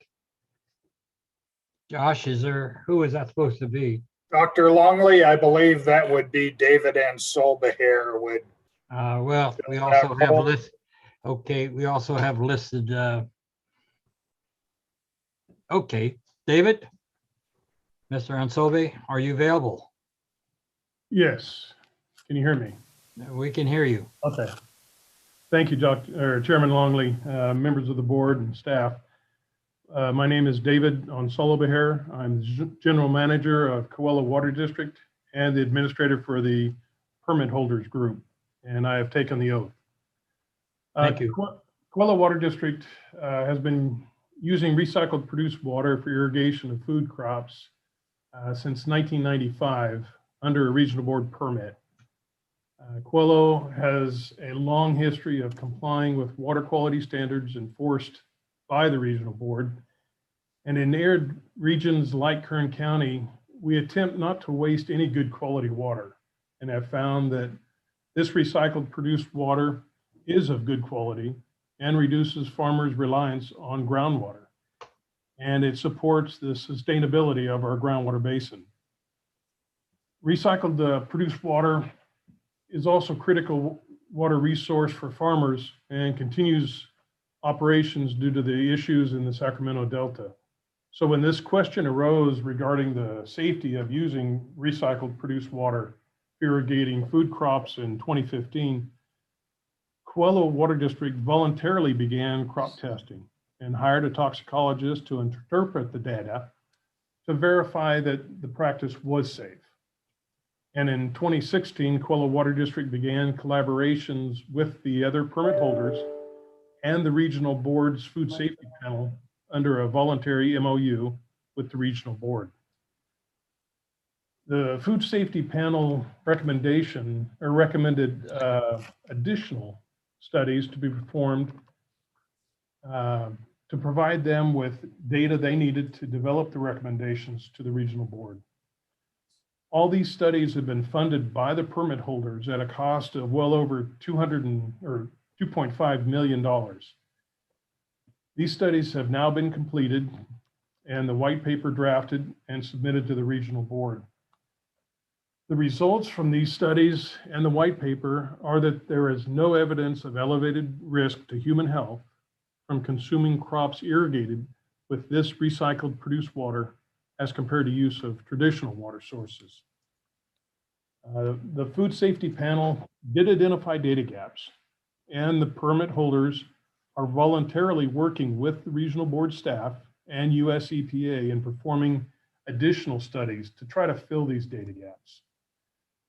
The permit holders are working with the US EPA to fill these data gaps to show that the recycled produced water is safe to irrigate food crops and is a benefit to the sustainability of our groundwater basins. And I'd just like to thank the regional board for working with us to answer these questions and to assist us in verifying that this is a safe practice to utilize this produced water. This is not like all produced waters out there. This is a relatively unique produced water type. And you can't do this project anywhere. It's specifically for here because of the high quality of the produced water that we receive. And I'd just like to thank the regional board for seeing that and not just blanketing it with a typical produced water quality. We are somewhat unique over here. And I just like to thank all the staff, especially Clay, for working with us and getting these answers out and showing that this is a safe use of produced water for irrigation of food crops. Thank you. Thank you very much for your testimony. I have a card from Al Sattler. Dr. Longley, while we're waiting for just a moment, also, I want to add that I got emailed a couple questions from Mr. Justin Bass that he wants me to read because evidently he's not able to take the blue card approach. So I want to make sure that, assuming that's acceptable to the board chair. While we're trying to get Mr. Sattler online here, go ahead. Let me ask the question, and then I'll provide an answer and let the board members weigh in. His first question is, how can we drill for oil and irrigate food crops with the same water and not expect to have a health emergency down the line? And, I'll answer that in saying that Mr. Bass, that is the reason we put this panel together, to have experts look at this so that we could follow the science. And based upon what we know about the science today, based upon the history of this practice, it does not appear that there is a health safety issue with it. I will just add that I will make the same commitment that I made to this board back when we started this whole issue. And that is that I'm certain that staff, myself included, I'll actually speak for Patrick here. If an issue came up and there was a health issue associated with the use of this water, we would bring that issue to the board and move immediately to cease this activity. We take human health and the environment very seriously and would not jeopardize people's health. So that, and I'll let the board weigh in if they have any comments. Go on to the next question. The second question he asked is, today, February 18th, 2021, is the lack of knowledge concerning the massive chemicals derived from oil field activities still a potential threat to crop safety and human health? And my comment is, I think we've already addressed that question when we talked about the trade secret at issue, and that we took a very conservative approach when we could not have the list of constituents and the mass both, and be able to share that and have the experts review that. So I think we took a conservative approach where I feel comfortable that the issue has been addressed. I would also invite our science advisor, Dr. Stringfellow, if he wants to add on to that issue invite him here to make a brief statement if Dr. Stringfellow would like to do so, or feels that additional comment is needed. Well, Clay, I'm not sure if you can hear me. We can hear you. Okay. Go ahead. I don't have a lot to add, except that I do want to know, as a person who lives in California, really impressed by science-driven policy that's done here. And the fact that the board organized a scientific study, and I've seen in other instances with other issues in California, that I really think this is the proper approach to handling complex problems like this, is putting together panels, getting the experts, getting the data collected, and then in a very public forum, making appropriate decisions about how to proceed. And I think we can't reduce risk to zero for everything, but certainly put knowledge in the hands of the people such as the board that have to make the decisions, and that we do the best possible job we can to collect the appropriate information and put forward any type of issues that come forward are based on science and not just conjecture. Thank you. Thank you very much, Dr. Stringfellow. Are there any further questions? First of all, I have no cards of any more cards of anyone desiring to speak. Some said they would raise their hand. I see no hands. Dr. Longley, yes. There is one, I think, Bill Aliad.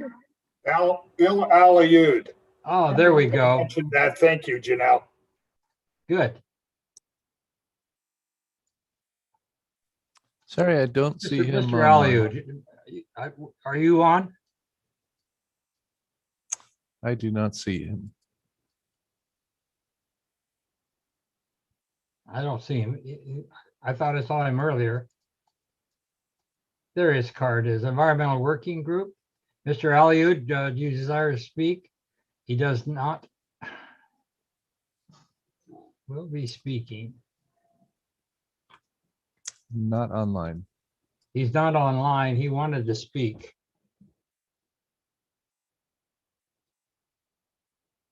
While we're waiting for Mr. Aliud to possibly sign in, do board members have any questions or comments?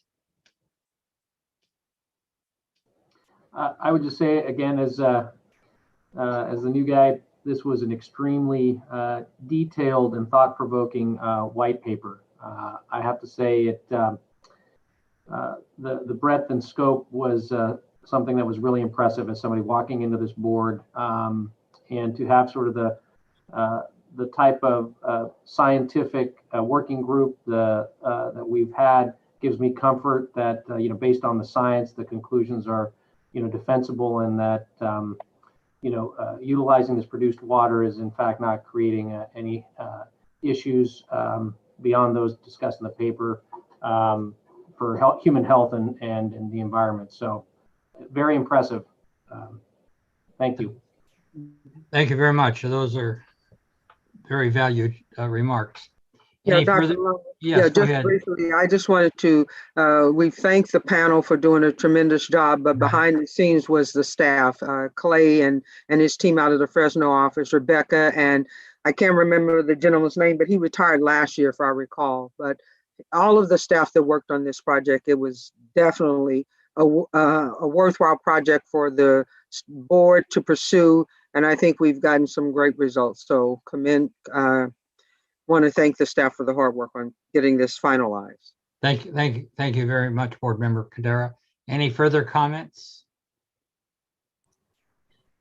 Dr. Longley, this is Clay. I just received an email that Mr. Aliud said that that the environmental working group will be providing written comments. So I assume that means he will not be able to participate in person today. I appreciate that. Unless I hear from a board member wants to make a comment, we are going to continue this meeting until tomorrow at 9 a.m. Any further comments by board members? Well, Mr. Palupa, we will see you and your staff tomorrow at 9 a.m. Do you have any further directions for us? I don't, and I go ahead. I said, go get your shot, Carl. Yeah, no, I would add that too. I think that the one thing I'll commit to the board is we'll absolutely take any comments written, the ones we received here today, the ones we've already received, and do our best to kind of meet those expectations as we finalize this document. Very good. We're adjourned until 9 a.m. tomorrow. All right, we're not adjourned, we're in recess. Am I correct? Yeah. Whatever the wording is. See you tomorrow. Bye-bye. Thank you. Okay, I will end this meeting until tomorrow.